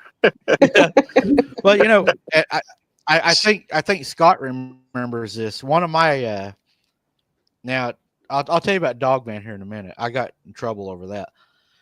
I took my nephew and my son on a walk down at the lake, and we're not Bigfoot hunting at this time. They just wanted to go down there, and they like to find what they call treasures, the seashells, the colored glass, whatever they can find. So we're walking, and the lake's dry. Yeah, the lake's all dried up. We're having a fun day. We're probably 200 yards from the truck. The sun's starting to set. We're walking back, and Logan, my nephew, he goes, "Hey, Mike, look, there's a bunch of coyotes, right? And they're running. They're probably 200 yards from us, and they're in the tree line. You can see them, going through the tree line." And I said, "Oh, that, they're not going to hurt you, buddy. They're more afraid of us than we are them, And I had my pistol on me. So we're walking back, and man, I think it's just a little bit, ain't it, Scott? Whenever the kids just have a fit and they start, pulling on my arms and Mike, look, Mike, they're standing up. And I'm like, what? And I turn, and these things are all standing bipedal. One of them has climbed a tree and is shaking the tree. The kid's scared to death. I mean, they're scared to death. So I got them across the lake as fast as I could and got them in the truck. They did parallel us in the tree line, but they did not come across the open where the lake had dried up. They stayed in the trees. Now, whenever I done the Bigfoot investigation or the Girl Scout investigation, I was lucky enough I was able to speak to the shamans, and that's a process, man. You have to be accepted, and I didn't know that. Yeah. So I was finally accepted to be able to speak to them, and let me tell you, man, that's an experience on its own because they're standing there with M16s and everything. And I went in there, and whenever I mentioned Dogman, they laughed at me. And I said, "What do you mean?" He said, "There is no Dogman. That's a white man's word." Yeah. And I said, "Well, I don't understand. You know, what do you mean? You know, are they werewolves? Is that what you call them?" No. You know, like I was dumb. I mean, I really felt dumb. And he's like, "They're all the same." And I said, "How are they the same?" He said, "Look, we used to trade with these people. They're a tribe. They used to eat our women. They stole our children. They would eat them." He said, "They're all the same." And I said, "Yeah, but some of them, you know, they have snouts, people say, you know, some of them they say, you know, don't." He said, "Imagine dogs. They're all the same. Some are little, some are big, some are small. Some's got long snouts, some have pug snouts." He said, "Some are bigger, some are littler." He said, "They're all the same thing." And I was like, wow, that kind of, you know, and I was like, so you're telling me that, like, their word they like to use a lot is Googway. And he's like, you know, the Googway is all these things. They're just different. And I was like, wow. And he's like, you know, if you keep bothering these things, they will kill you and your family. And I was like, okay, yeah, I've heard they eat people. And then he went into the story about, I've told Scott and everybody too, the reason they stay to the trees, he said, isn't because there's this magical line that people believe, you know, that they have this barrier or these rules. He said, there's no rules. It's just whenever white men came, white men had guns and they could kill them in the opening easier than they could in the trees. And they knew in the trees they were safer. He said, that's why they stay to the trees. Because if you go into the trees, then they have as much of a chance of getting you as you do them. But in the open, they know they're vulnerable. So it was really interesting talk. It was, you know, it was a little stressful. Yeah, I bet. With So you saying that, it was kind of like that one investigation that we were on. Remember when we were out and we saw what we thought was a stray dog, and it looked like a black German Shepherd, but it was at a distance. Yeah. And as we watched it, it was like running parallel by us. And as it was running, there was this tree that was out in the middle of like this field area. And once it got behind the tree, it stood up. And this thing was huge, whatever it was. But in the beginning, it looked like a black German Shepherd, is how I would explain it. You think it got to that tree and felt like it had more cover? Yeah. Because it's making itself a bigger target like this, so it stood up next to the tree to make it a smaller target just in case. Yeah, probably, because I mean it was huge whenever it stood up.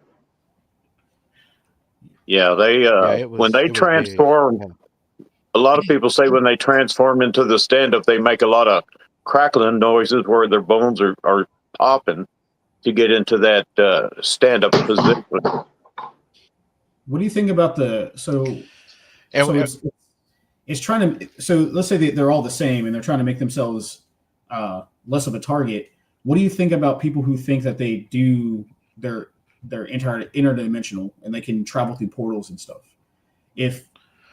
What do you think about that? You know, I keep an open mind. You know, I'm kind of like you are, you know, prove me wrong and I'll accept it. Yeah. My thoughts are, if you have something that is flesh and blood, that you're probably not using portals. I have a theory of adaptive camouflage. Mm-hmm. How many times have you seen a deer, run in front of your car, jump off into an open field, and he's gone? Yeah, you don't have to go with you don't have to use a deer example. You can go right now on YouTube and see a video of an elephant, a herd of elephants coming out of the woods out of nowhere and then running across in front of the camera into the tree line and then disappearing. Elephants. You don't even have to get as small as a deer. So yeah. Right. I mean, and if they're able to do that, now picture something that has a lot more intelligence that, they count on their survival to be hidden. I think that they're masters of their domain. I believe that when we go into the woods, we're out of our element.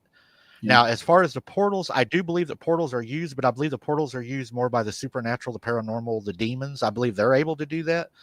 But as far as, something that is physically flesh and blood, I'm still on the fence about it. I mean, I may be wrong, but it's hard for me to see something that's able to do that. Physics just don't account for it, really. I'm with you there 100%. It's just like my mind is open to people are seeing some weird stuff happening. I'm not going to discredit that at all. But that could be an entirely different topic, separate from what a physical creature that a Bigfoot or even a Dogman might even be. You can throw other cryptids in there as well. I mean, if you want to call them cryptids, like Mothman or any of these weird creatures that people are seeing, could there be a supernatural aspect to them? Sure. But I'm with you. Like I'd have to see it, or I'd have to see someone demonstrate it to me how it could possibly work. Right. Adaptive camouflage works with octopus and chameleons for no reason, and same thing with squid. I can get behind that 100%. Matter of fact, if you grow up out in the woods, your hair, everything might tend to look more like foliage. So you could grab onto a tree and like you have a natural ghillie suit. You know what I mean? And so I can get behind that 100%. But people are seeing what they describe as a predator, the predator invisibility thing more often than they're seeing it. But there's stories of it grabbing onto a tree and then like blending in, and they're like, oh, it like disappeared instantly into the tree after grabbing onto it. So is that the camouflage or is that the cloaking aspect? Man, it's such a weird topic. It makes me wonder sometimes, if they come from the fallen, they would still have some, you would think, angelic attributes. People talk about, the wood knocks and the noises that they make, are higher than what we can hear, lower than what we can hear. We're not able to do that. But then I reference again to the Bible, where they talked about, Satan had instruments inside of him and he had beautiful music. And if those instruments were vocal cords and they were passed down through the lineage, maybe these creatures are able to mimic these sounds and do things that we're not able to do just from the DNA and their lineage being able to pass down. And they did keep some of those attributes, Right. Yeah. Why are they so ugly though? I wonder. You know what I mean? Like, why are they so hideous looking and hairy? I don't know. I think that's why the back of their heads are flat. Their moms didn't even pick them up.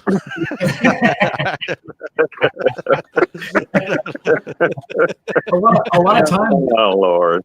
Oddly enough, a lot of times, like people like describe them looking like indigenous almost in the face more than an ape, and it's man, that's kind of crazy. It's just like, man, people are 9 times out of 10 when you hear a story, they describe a human looking face with like a hooded nose. Like, I have a big protruding nose, but a hooded nose is more like this, and that's like, it's not an ape nose, and so people describe it looking like a high cheekbones, like a Native American even. And so very, very interesting descriptions of these things. But if they're the same thing, if this Native American told you that they were the same thing, like Dogman and Bigfoot are the same thing, okay, I can get behind that. But why most of the time, most of the sightings, most of the images of Dogman, they have dog-like legs. Sure, you have those people that allegedly see him having human-like legs.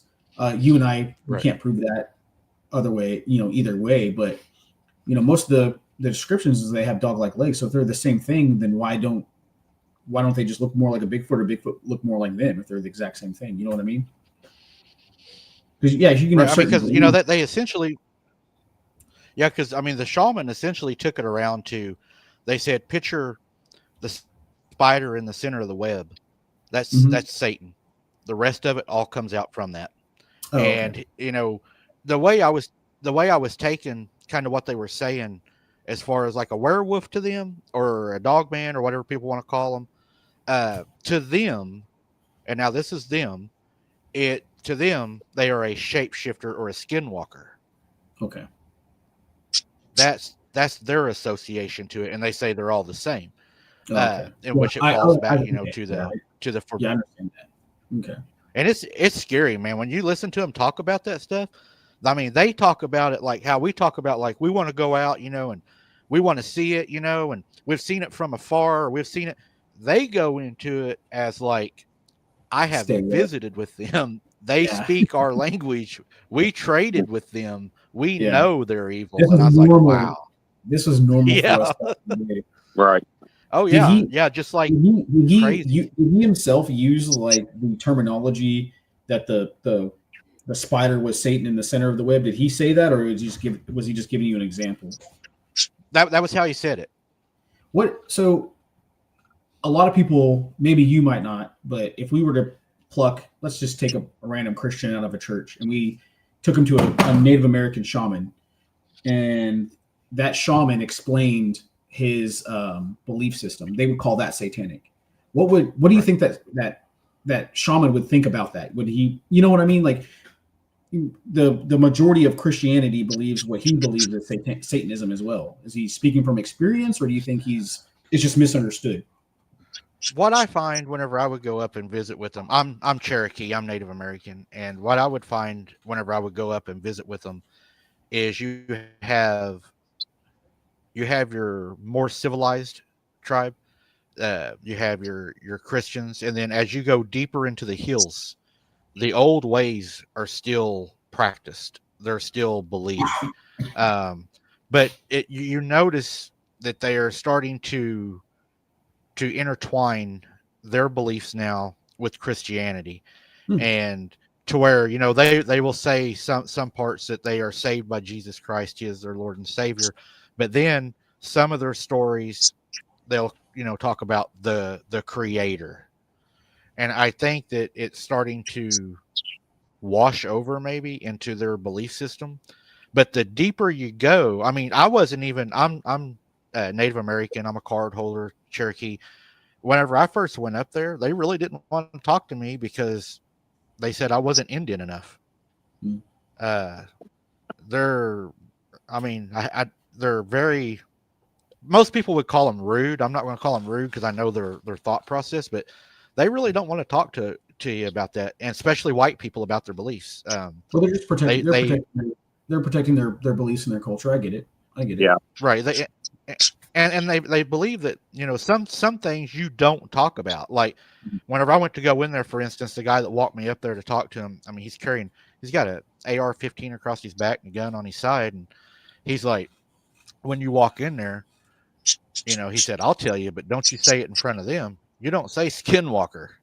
Yeah. He said, if you want this to end fast, say that, and your interview's over. Because there's just things that you don't say.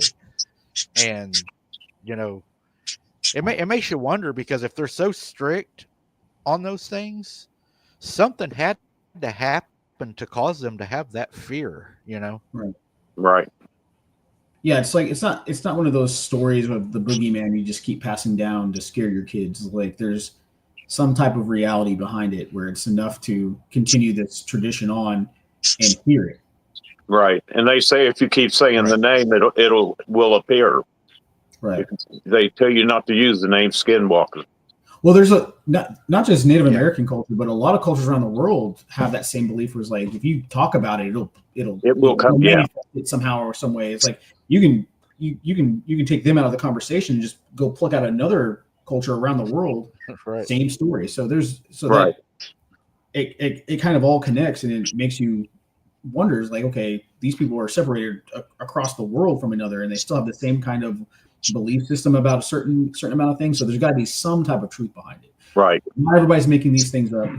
It wasn't one person going around the world to each culture and being like, hey, make this up about this one thing, and then 1,000 years from now, modern society will develop and they'll not believe you because you got, it's just, yeah. Right.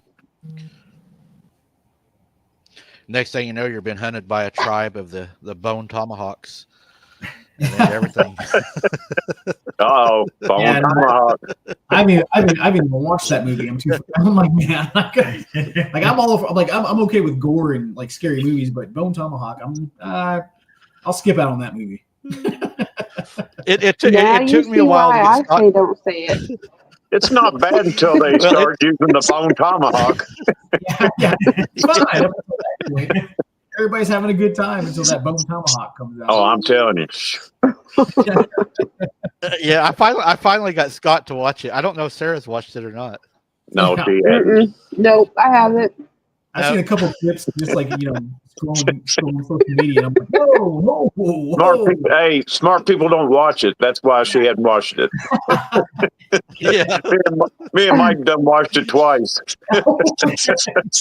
Yes. I think you guys leave that movie on repeat. I think Mike's watching it right now. I can see the reflection of his glasses. He's watching it right now.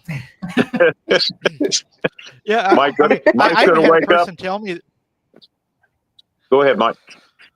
I was going to say there was a lady the other day sent me something, Scott, I thought was interesting. She emailed me and she said, "Hey, Mike, Bone Tomahawk was based off of a true story of a town that was, if I remember right, she said in Kentucky that disappeared overnight because of this tribe." So it's always in Kentucky. It's always Kentucky.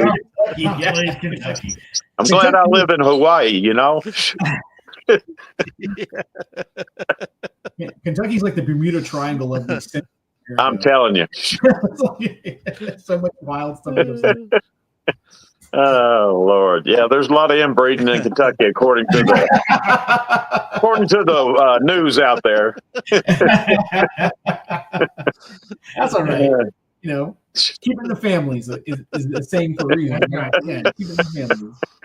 Well, that's what the people over in England did when they were the kings and queens. They kept it in the family because they thought it would be more pure blood. Yeah, you're keeping the blood pure. I can get behind that. Not completely, Until they started coming out with 3 eyes and crap, Chins extending out. Maybe that's what happened. Maybe that's where Sasquatch came from.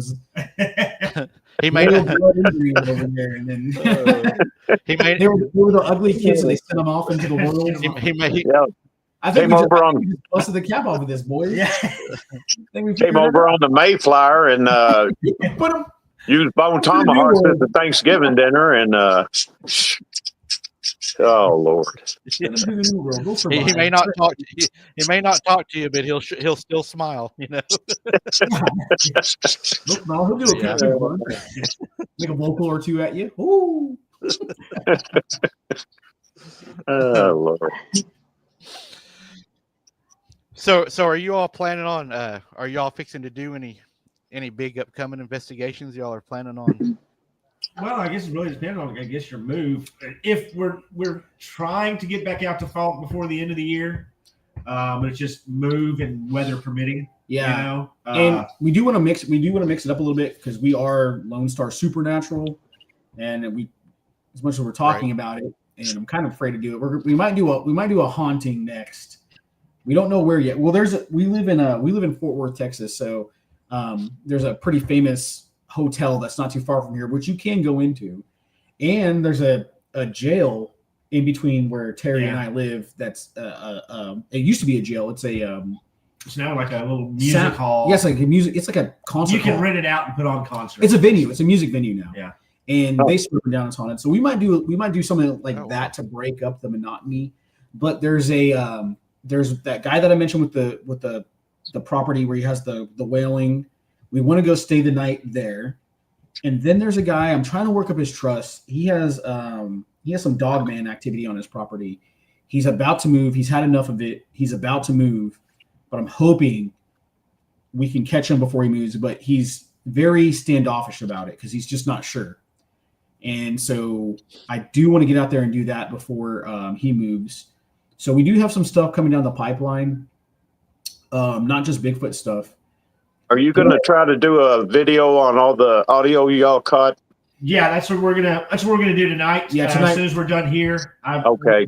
Go over and get the best stuff and throw it in the computer and do any enhancements we need to, and try to get it loaded up either tonight or tomorrow. Yeah, we want to get it on the computer tonight so we can at least get it uploaded as soon as possible, because that sounds good. Yeah. The roar is very. Hopefully, the roar sounds just as good. It does. It does. The recorders pick up everything so well, and so we're going to try to get that on the channel as soon as possible. Well, one of the things I like on there that we caught, and it was in that same area where we got the first roar that we heard. You know, you can hear the owls all night. You know, so I'm just listen to it. I'm getting used to hearing the owl, and there was, owl went off, and then right after that it was the same thing. But I'm like, that wasn't an owl. That was something in because it didn't have that little flutter like an owl does at the end of their call. Yeah. It was just like if I tried to go hoo hoo hoo hoo hoo hoo. That's exactly what I'm like. That's not an owl. Yeah, it's amazing. Yeah, I wrote down not an owl. You hear it all the time where they try to mimic an owl after it makes its sound, and it's nothing like it. Yeah, well, I've had a few times. It's kind of hard to tell. Some of them are really distant where you can hear the coyotes going off, but like in the middle of it, I'm like, okay, that one was weird, or whatever. Right. Coyotes, you're like, okay, that's not what the coyotes are sounding. Whatever started those coyotes going off, wasn't a coyote. Right. Yeah, we got some pretty. That's what I've been finding too. Is the hoot owls, when the hoot owls start and the coyotes start, you can just about count on something's fixing to happen or come through. I don't know why, but it seems like they go hand in hand. And the crows.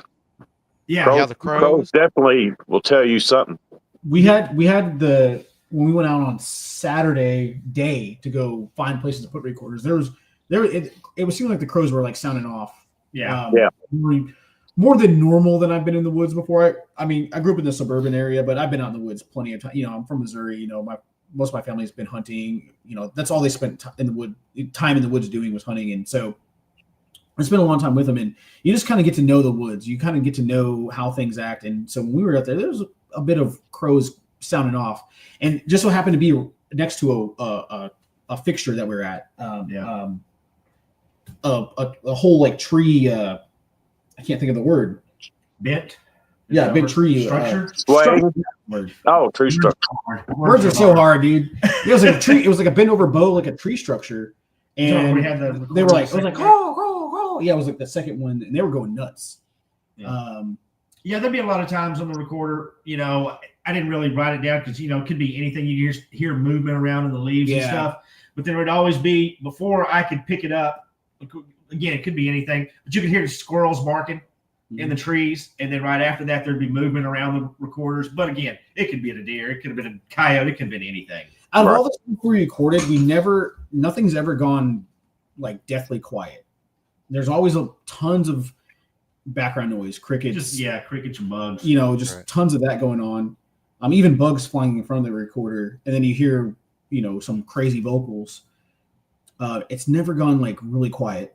That hasn't happened to us yet, but we've heard plenty of. I've had that. Yeah, I've seen that happen a few times. And we were when we were in Falk, when we got the picture of the hand and the hand print in the tree, there was plenty going on. I mean, it was in the middle of the Falk Fest. There was people that camp. There was a campground up the way. People were there. You could hear them having a good time. And so when he took the picture of the handprint, we didn't hear anything. It never got death. I don't know what causes that. He thinks it's like an infrasound thing where they're trying to do kind of like a crocodile or an alligator might try to call for a mate, and they put out this this frequency. And okay, that makes sense, but no, it makes sense. Yeah. So I think that there's a good possibility too when you're out there walking around. They're able to use these high-pitched noises. They're probably communicating the whole time around you while you're moving.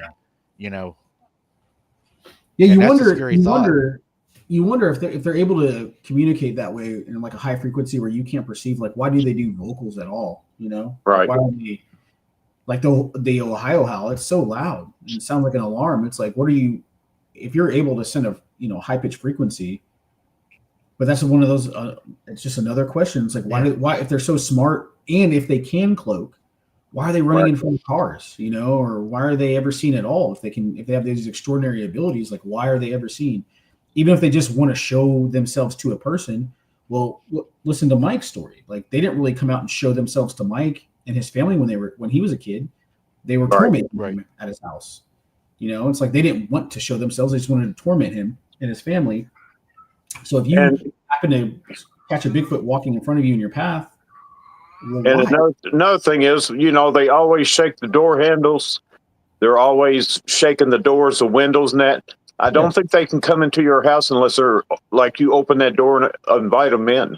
Because as big as they are, they could tear the house off of the foundation. Yeah. Every time someone mentions like, they tried to get into the doors, like if it wanted to get into the door, if it wanted or could get in that door, it could take half the house off with the strength they have. You can watch videos of bears just busting through doors. Pushing the door down. If a bear can do it, then there's no doubt in my mind that a strong enough human can kick your door in. Right.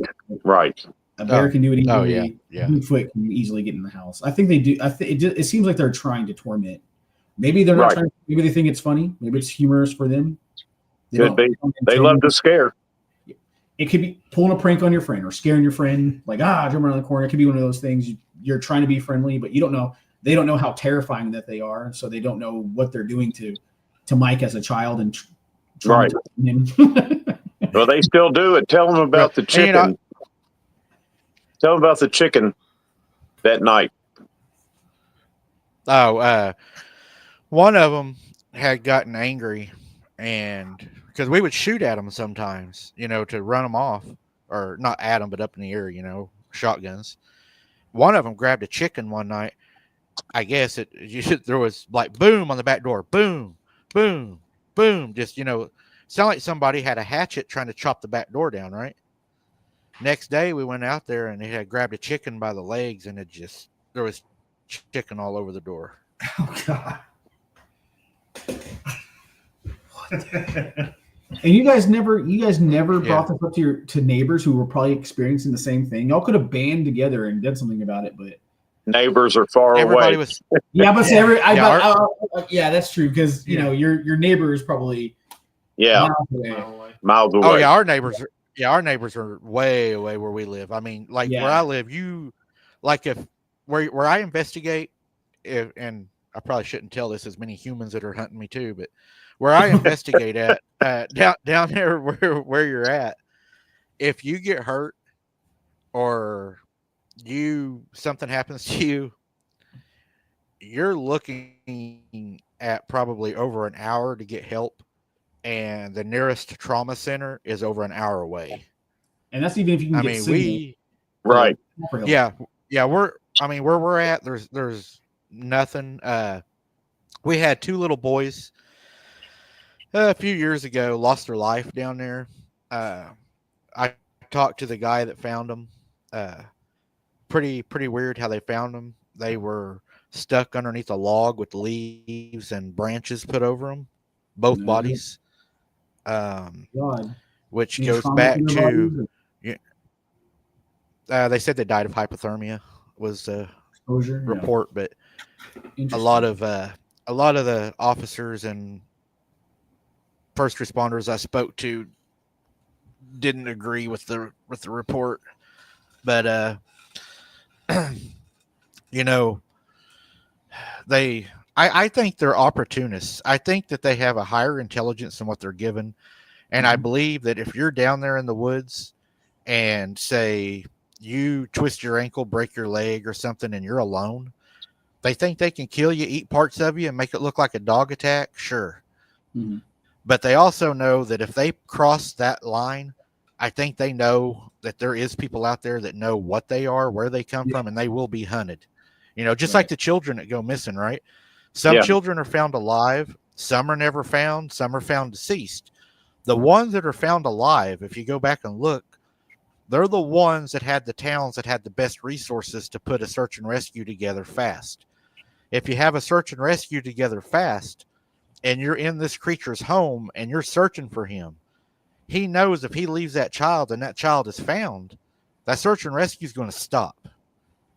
But in other cases, if you look at where children were taken, never found, or found deceased, it was in places that didn't have the assets to put together a search and rescue and a real fast response, which gave that creature enough time to go further than what we would look at as search and rescue. Search and rescue bases age, terrain, and how far a child at that age can travel, and then you work your way in.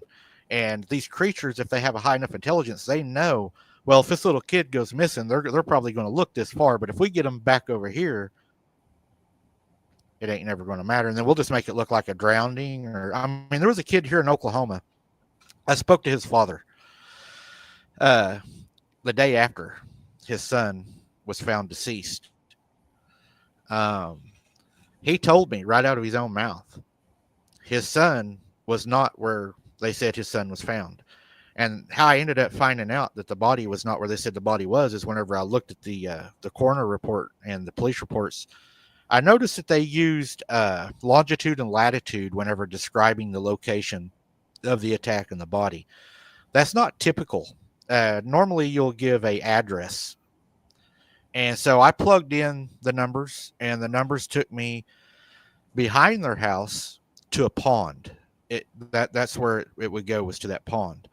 So I spoke with the father, and he told me, he said what happened whenever his son went missing, it was actually on a full moon, hunter's moon. It was on a hunter's moon night. His child went missing from their yard. They found him, he said, over by the pond. Now, whenever they found him, parts of him were consumed and missing, right? They didn't find all of him, mainly his throat and his organs inside of his chest cavity. The body, the way it was propped up, the child his head was removed and placed underneath his left arm. Ugh. The child was moved from the pond to the backyard of his house. And then the first responders were allowed to go to the backyard and, to do what they do. But the first responders were not allowed to go in there until this was done. Well, first responders are never denied access to a scene if there's not, any violence or a threat, which is really weird that they wouldn't allow that to happen. But the body was moved. This is from the father. The body was moved. The two dogs that they suspected doing this in it was moved to the dog pound on a Friday. The lady was at the dog pound. I spoke with her. She said not only, most of the time in a situation like that, you'll request a necropsy and a DNA swab to, prove that the dog was the attacker. Not only was she not asked to do that, she was told not to do that and to destroy the dogs by fire immediately. She came out public. So the dogs were destroyed immediately. Now, these people lived in a home that you could tell that they were not, they were struggling. They were lower class, struggling family. And the child the state took care of the child's burial, and they now live in a 2-story house on a farm with brand new vehicles. And the mom actually made a post saying that she's living her dream, finally able to do what she wants to do. So they you can speculate from there. Right. Paid for them to forget that what happened to their son. Terrible. That is terrible. Yeah, it is. Can't imagine. As a father, it's like, God Almighty, it's bad enough, you have to watch.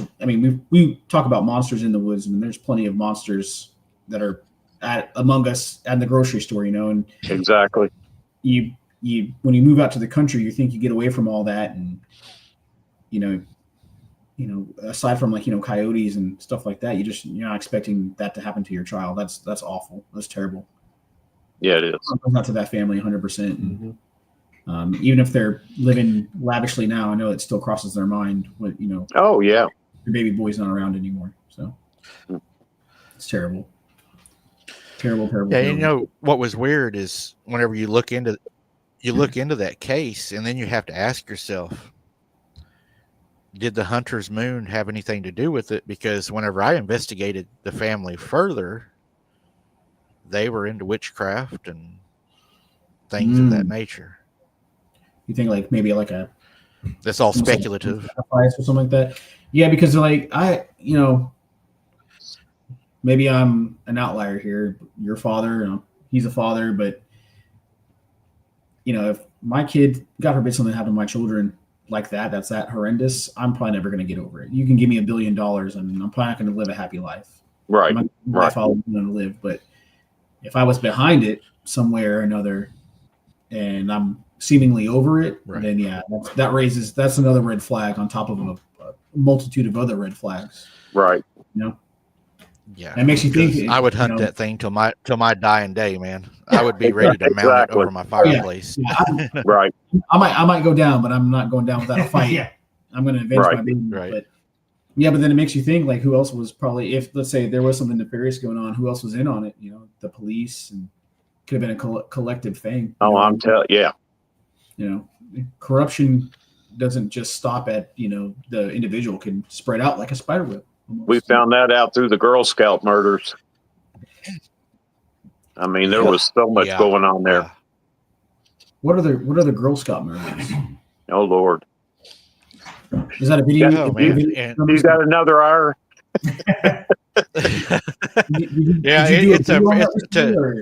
Mike did a. Yeah,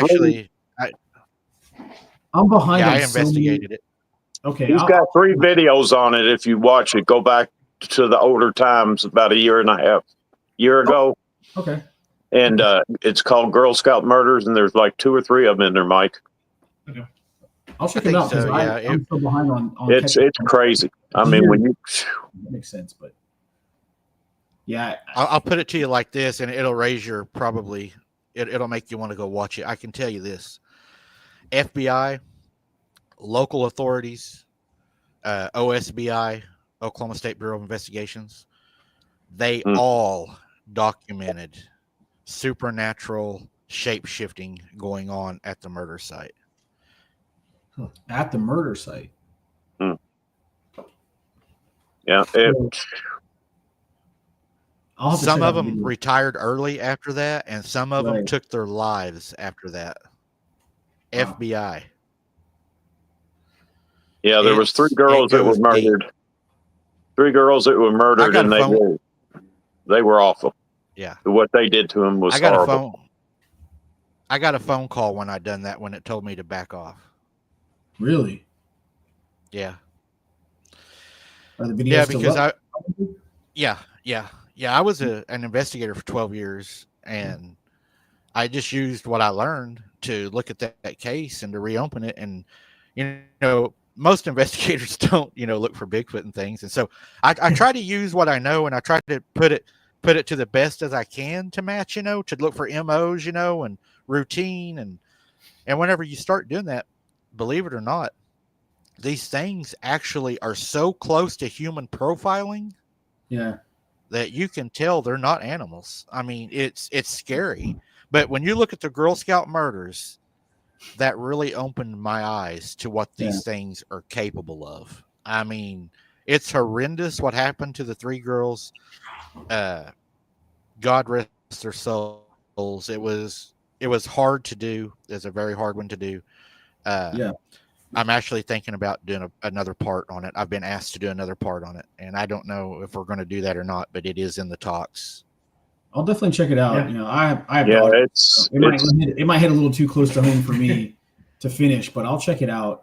It's very interesting because it was so many people involved in it that it's unreal. When you find out how many different people were involved, different groups of people, it's just crazy. Yeah, stuff like that goes really deep all the time, and it's again, you might be next to these people in the grocery store, and they're behind these acts. You just don't know. You just never know. That was in Oklahoma, right, Mike? The Girl Scout murders, was that Oklahoma? Yep, happened in Oklahoma. That's what I thought. Yes, yeah. Actually, the witness that came forward that I spoke with, that I done the investigation with, her family was involved, and it goes deep into Native American shape-shifting. There was some things, dude, that went on that blew my mind. In the police report, were they what? Were the girls Native American as well? No. It was on real deep Native American. I know they deal with a lot of missing women on the reservation, so I thought that was kind of a. But anyway, I digress. Yeah, this was very. It was all set up too, right, Mike? The three girls were put in a tent further away from everybody. It was like a setup. I'll put it like this: my opinion is based on what I gathered. I have to be careful how I say this. It's just an opinion. It's a theory. I believe that it was pre-planned before they ever arrived, because it is my understanding and my belief that the murder weapons were already in place and pre-planned for this to happen. Right.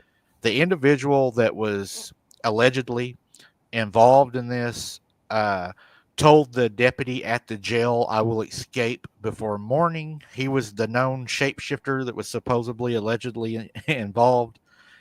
And by the next morning, he did escape the jail cell. The police still to this day will not release how he done it. They wouldn't even release it on a FOIA. So there's something really weird going on there. But multiple agencies, multiple officers reported seeing some very bizarre things going on as they were there after the murder. This guy would show up that they were looking for. They would chase him through the woods. He'd run behind a tree, not break stride, and as he passed that tree, they'd see a black dog. This black dog is in numerous reports. They interviewed the shapeshifter when they found him, and they asked him, they said, "How did you know what was going on the whole time?" And he laughed and he said, "Because I was watching you from below and from above." And here's another thing to blow your mind too. The way they caught him is they actually used a shaman to catch him. And whenever they caught him, he reached over and tapped him on the bottom of his feet. And the lead investigator at that time said, "Why did you do that?" He said, "I took his magic away from him, because if I didn't, he would escape again." After that day, he never did escape, and he died in prison. So he just tapped the bottom of his feet, and then that shut off whatever his ability was? That's insane. Yeah. Wow. Yeah, it's very interesting. I'll definitely check this out. The witness interview is real good too. Yeah, bless her heart. She was so strong for doing that. That was so hard on her. It took us so many. I don't know the exact year that it happened. I'd have to look. I don't want to, because some of the family's still living. Right. I don't want to. You don't see anything on. The little girls that were found there. My God. It took a monster to do what happened. It made me sick to have to investigate that. That was one of the hardest things I've ever. And for the wolf lady to be such a great lady and such a strong lady. That interview is hard to watch. It was hard, and it took us many times to complete it. It was hard, but I felt like, it needed to be said, because there were so many things that were left out that people didn't know. And these little girls, they deserved a voice, and right. Yeah, absolutely. 100%.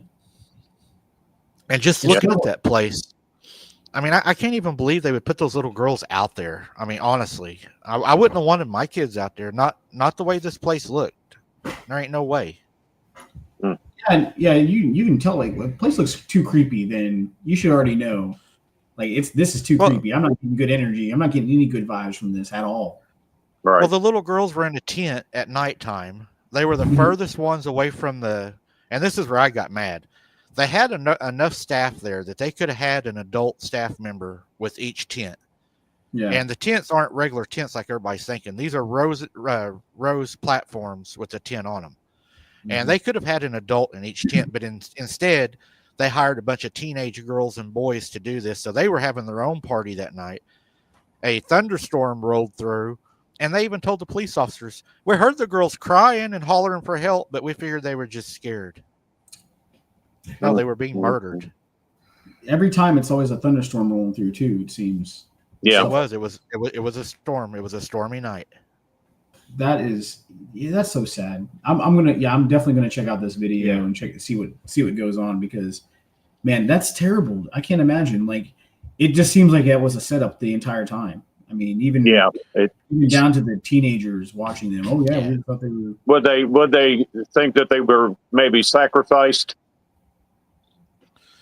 Sounds like it. That's my opinion. Yeah, I believe that they were ceremonially sacrificed. Right. Okay. My opinion is, and this is another opinion.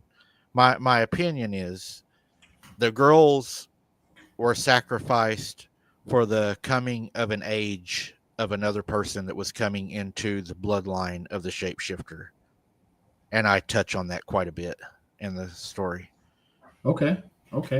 Yeah, I'll definitely check that out, man. Maybe after I check it out, we can have another conversation about it. We can break it completely down if you want to do a show on it. I'm thinking about doing another part on it because I've now had some more witnesses come forward. Yeah, I would love to get in. I would love to get in on that, but I'm gonna be a little bit more knowledgeable about it before I do, because again, as a father of daughters, it kind of resonates with me a little bit, because I can imagine, whether it be boys or girls, these are babies, these are children, man. You don't know what happen to them, but as a father of daughters, it's like, man, that just means a little bit more to me, because they're little innocent. I've seen all kinds of things in my work, death and everything, but this really was hard for me. Scott saw me a lot of times. I mean, it made me physically ill. Some of the things that you really, it's bad. It's terrible. I don't know how anybody could do that to another person. I don't understand it. Yeah, I don't. I'll tell you now. She just gave me permission. I didn't want to get in trouble. Okay. They had a circle up by the Girl Scouts, and the circle was on the property that the witness owned at the time. At this circle, they were having a ceremony, and an individual was in the middle of shape-shifting. The father of this individual went up there and was bitten by this person. This person was taken to the hospital. The doctor asked the person, what kind of animal bit you? He said it wasn't an animal, it was my brother. So they called in a forensic expert, and it was not a human bite. His brother was partially transformed in this circle. I'm telling you, this goes so dark into native, and there are so many witnesses, and the witnesses are actual OSBI, FBI agents. So his brother bit him, right? Was he trying to bring in somebody from his bloodline? Is that what I'm hearing correctly? What they were essentially doing, my understanding, is whenever you come of age to become a shapeshifter or to become a shaman or to practice the arts, if you will, you have to go through a ceremony. And whenever you go through the ceremony, it's a blood ceremony. Depending on how strong of a shapeshifter you are, is the person that is most close to you that is sacrificed depends on how strong you are. So a lot of them their children to be stronger, because the closer the blood, the stronger they are. It's sick. I know the natives, you have to sacrifice someone close to you, right? So, right. Yeah. And the natives do not agree with this, just to make that sure. I don't want any of them mad at me. They do not agree with this. Those people, that is forbidden magic. So they're not for that. It's considered the forbidden magic, but it's practiced and it's very, in my opinion, satanic. It's evil. It's evil, yeah. And I mean, they done things up there. And I don't know, I'm not going to say any names, but they forced a lady to have a child in that circle on a particular night. I mean, it really, and then people are taking their kids down here to go camping for the weekend. No, thank you. Yeah, no, I'm good. I'm good. I'll stick with Broken Bow if I'm going to take the girls anywhere. Broken Bone. Yeah. But yeah, I mean, it goes really deep. There was a lot of bad things went on down there. They say that black dog is still there. Passerbyers say that they still see the Omen or something like that as well. Like the same, it can't be the same guy, right? Because he died in prison. So right, someone else, or like maybe like a almost like an entity. They believe it's him. Oh, so he didn't.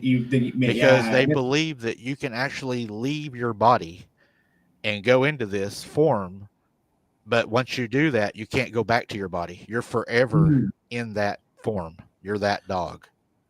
Ah, yeah. I've heard about that. So instead of spending the rest of his life in prison, he chose. Yep, he chose to live the rest of his days as this animal, whatever animal was his spirit animal. A black dog. Interesting. Interesting. Yeah, it's really good. The video will explain everything. Why we have hitchhike, How far from this? How far from where you live is this area this happened?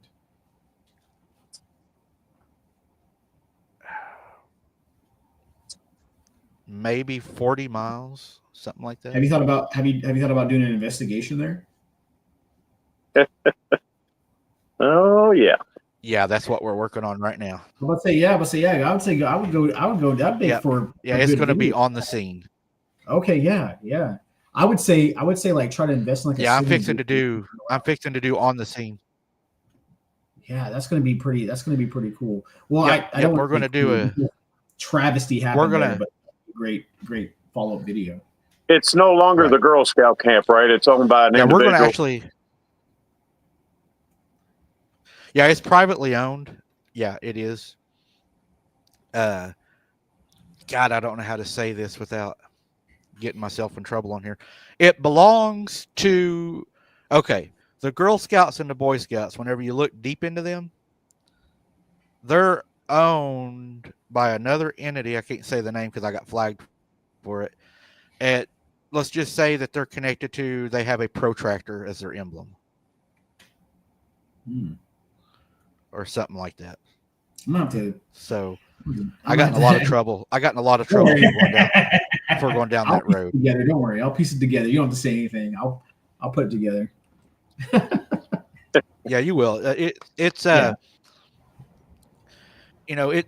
weird, and I never knew that either. But if you go back and look at what the true meaning of a bonfire is, Girl Scouts, Boy Scouts have bonfires, right? Right. A bonfire was first known as a bone fire. I can't say I knew that. It's all got meaning. You'll have to check that out as well. I'll have to look into that as well. I gotta take sort of like a witch burning. Taking notes. Burn the bones. a lot, yeah. It's definitely ceremonial. Right. I have to use my daughter's, and a lot of people are triggered. Look at there. Rebecca knows. Rebecca said, bonfire occult. Yeah, she's right. Yeah. I mean, it's, but you don't, the kids don't know, but they're out there, got the kids, having these. I'm an adult. I didn't know either. Right. I didn't know until I started studying this. Yeah. Just make sure nobody cuts you and sticks a hot flask under your skin. Yeah, no, I'll be next bonfire I go to, I'll be looking out. No tents, no bone tomahawks, no teenagers supervising me. Make sure. Yeah. Guys, I've had you 2.5 hours. I'm gonna let you all run. I know you got audio to go over and everything. And hey, whenever you get that done, if you like, you can send that over to my Facebook page, and I'll post it up for y'all. Get y'all some views. Not a problem at all. Definitely. Yeah, we do appreciate it. And Mike, we know a couple people have come to our page and said hi and subscribed. Thank you for the support and help, man. We really appreciate that, and it means a lot to us. And we will not let you down. We will return the favor tenfold when the time comes. I promise you that. So. Oh yeah, we support y'all. Actually, what I done is on my YouTube page down at the bottom, I have y'all as a recommended page underneath my page. I've got your all's logo. Hey man, appreciate that. Yeah, everybody can see that I do recommend you guys. So. Oh yeah, man. Right. I sincerely appreciate that. That means a lot to us. It really does. It really does. It really does. I know you guys went through we've all got to work together to find the answers. Yeah, man, we're all in this together. We really are all in this together. And we might not always agree on things, but at the end of the day, we're all going to come back to the same. All roads lead to one answer, and we'll get there together. We might split off for a little bit, but we'll come back together. Take some time. And I found that even in court cases, disagreements are usually what finds the true answer. Yeah. Agree to disagree. Yeah, it's like if we all have our own opinions and we take those opinions and talk about them more, we can probably find an answer quicker than people who just refuse to consider talking about it. So I'm right. I'm not going to you because you're wrong. Because I'm too stubborn to get over it. No, I'm a very stubborn person, but when it comes to stuff like this, it's like, I'm willing to hear anybody out because I don't have the answers. So. Yeah. Comes right down to it. Nobody does right now. It's like when they told us, whenever I became an investigator, being an investigator is not the same as being ranked, by, lieutenant, captain, corporal. To be an investigator, you are recommended and you go to school and you have to pass that school in order to be able to get that position. And for one of the first things they told us in school was, in order to be a good investigator, the hardest thing to overcome is you have to follow the evidence blindly. And it may not always take you where you want to go, but at the end of the day, it'll always take you to the truth. I like that. I might put that on a t-shirt. You sell it and then we'll talk to Mike about it. I came up with this by myself. Yeah, this is all me. This is all original idea. That's my original quote. Again, guys, we appreciate having us on. Thank you very much for all the help. It's been awesome. It's been great. We were really hyped before we really. Oh, we're gonna have y'all again for sure. Oh yeah, we'll I enjoyed having you guys. Especially if we get some more. We'll get some more stuff on my computer, and we'll have something to actually show you guys. Yeah, that'd be awesome. So, we'll have some good stuff. I promise. Stuff that may not even make it onto the channel. We can great exclusively. Exclusive audio, exclusive video, behind the scenes. Even. Should be run out with another fleer. Or us eating at Huddle House. That was actually pretty good. That was a pretty good thing. But alrighty, guys. Well, Abnormal family, we appreciate you guys. Anytime. We love you. Thank you for your support. You guys have been awesome. Every single one of you. Yeah. We hope to see you guys again soon. Be safe. Have a fantastic and beautiful weekend. You too. Yes, go Mike Tyson. Go Mike Tyson. Thank you. You too. No, it's God bless you guys. It's been fun. Sure. Well, it's right down the road. Yeah. We'll probably jump over to go check out what's going on, Mike. We'll make Mike. Let's go give Mike Tyson a little bit of help. There we go. You know what? We'll be right. We're gonna go. They're off. And we're gonna. We need to teach him how to fight. That's right. All right. See you guys. Bite, not bite. All right, guys. Good night. Have a good night, guys. Oh man, them guys are a ball. I really enjoyed it. Yes, they are. Yes. I think they're going to go far. I really do. I think they have. I think they will. They have the fun. Yeah, they have the fun and also the seriousness, which what it takes. Yeah. It takes that. It does. If you can't laugh, you're going to go crazy in this field. Oh my gosh. That's why I take Sarah with me. I mean, when I get down, I just look at her, and I get that laugh. Whatever. Is Sarah going down to the Girl Scout camp with you? Yeah. Oh yeah, I'm pulling I her into can't that let him go investigation. alone. You know he's going to put you in the circle, Yeah, I don't think you? Oh no, no, that's not happening. I ain't going to that one. I told her I think that would be something that would be really good for her to be in, to get a lot of knowledge of all that too, because I mean, it's very sad what happened, but it's also Oklahoma history also, and I think it's important. It's a never ending story. I mean, it can go on forever. I believe so. So too. much went on. It did. And thank you, Wolf Lady, for what you've done. Appreciate everything you did. Bless her heart. She very strong lady. Very strong lady. Very strong. For her to do what she done, that's an amazing strength. It is. I don't even know if there's words for what she done. No. It really isn't. And don't forget, guys, tomorrow night, 8:00, will be boots on the ground. Sarah and I is going to go see if we can hide from the trolls, because we seem to be hunted pretty regularly now. Wait a minute, I think Sarah just changed into a dog. Did you hear her? She transformed. She did. It's a full moon, y'all.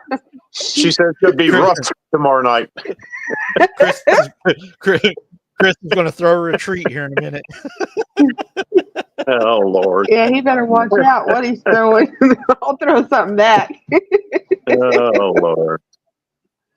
Well, guys, I got to get up and stretch my back. That was a long set for me. Oh, my goodness. My back broke. Mine too. Scott, thank you for coming on. Love you. No problem. Thank you for coming on. Love you guys.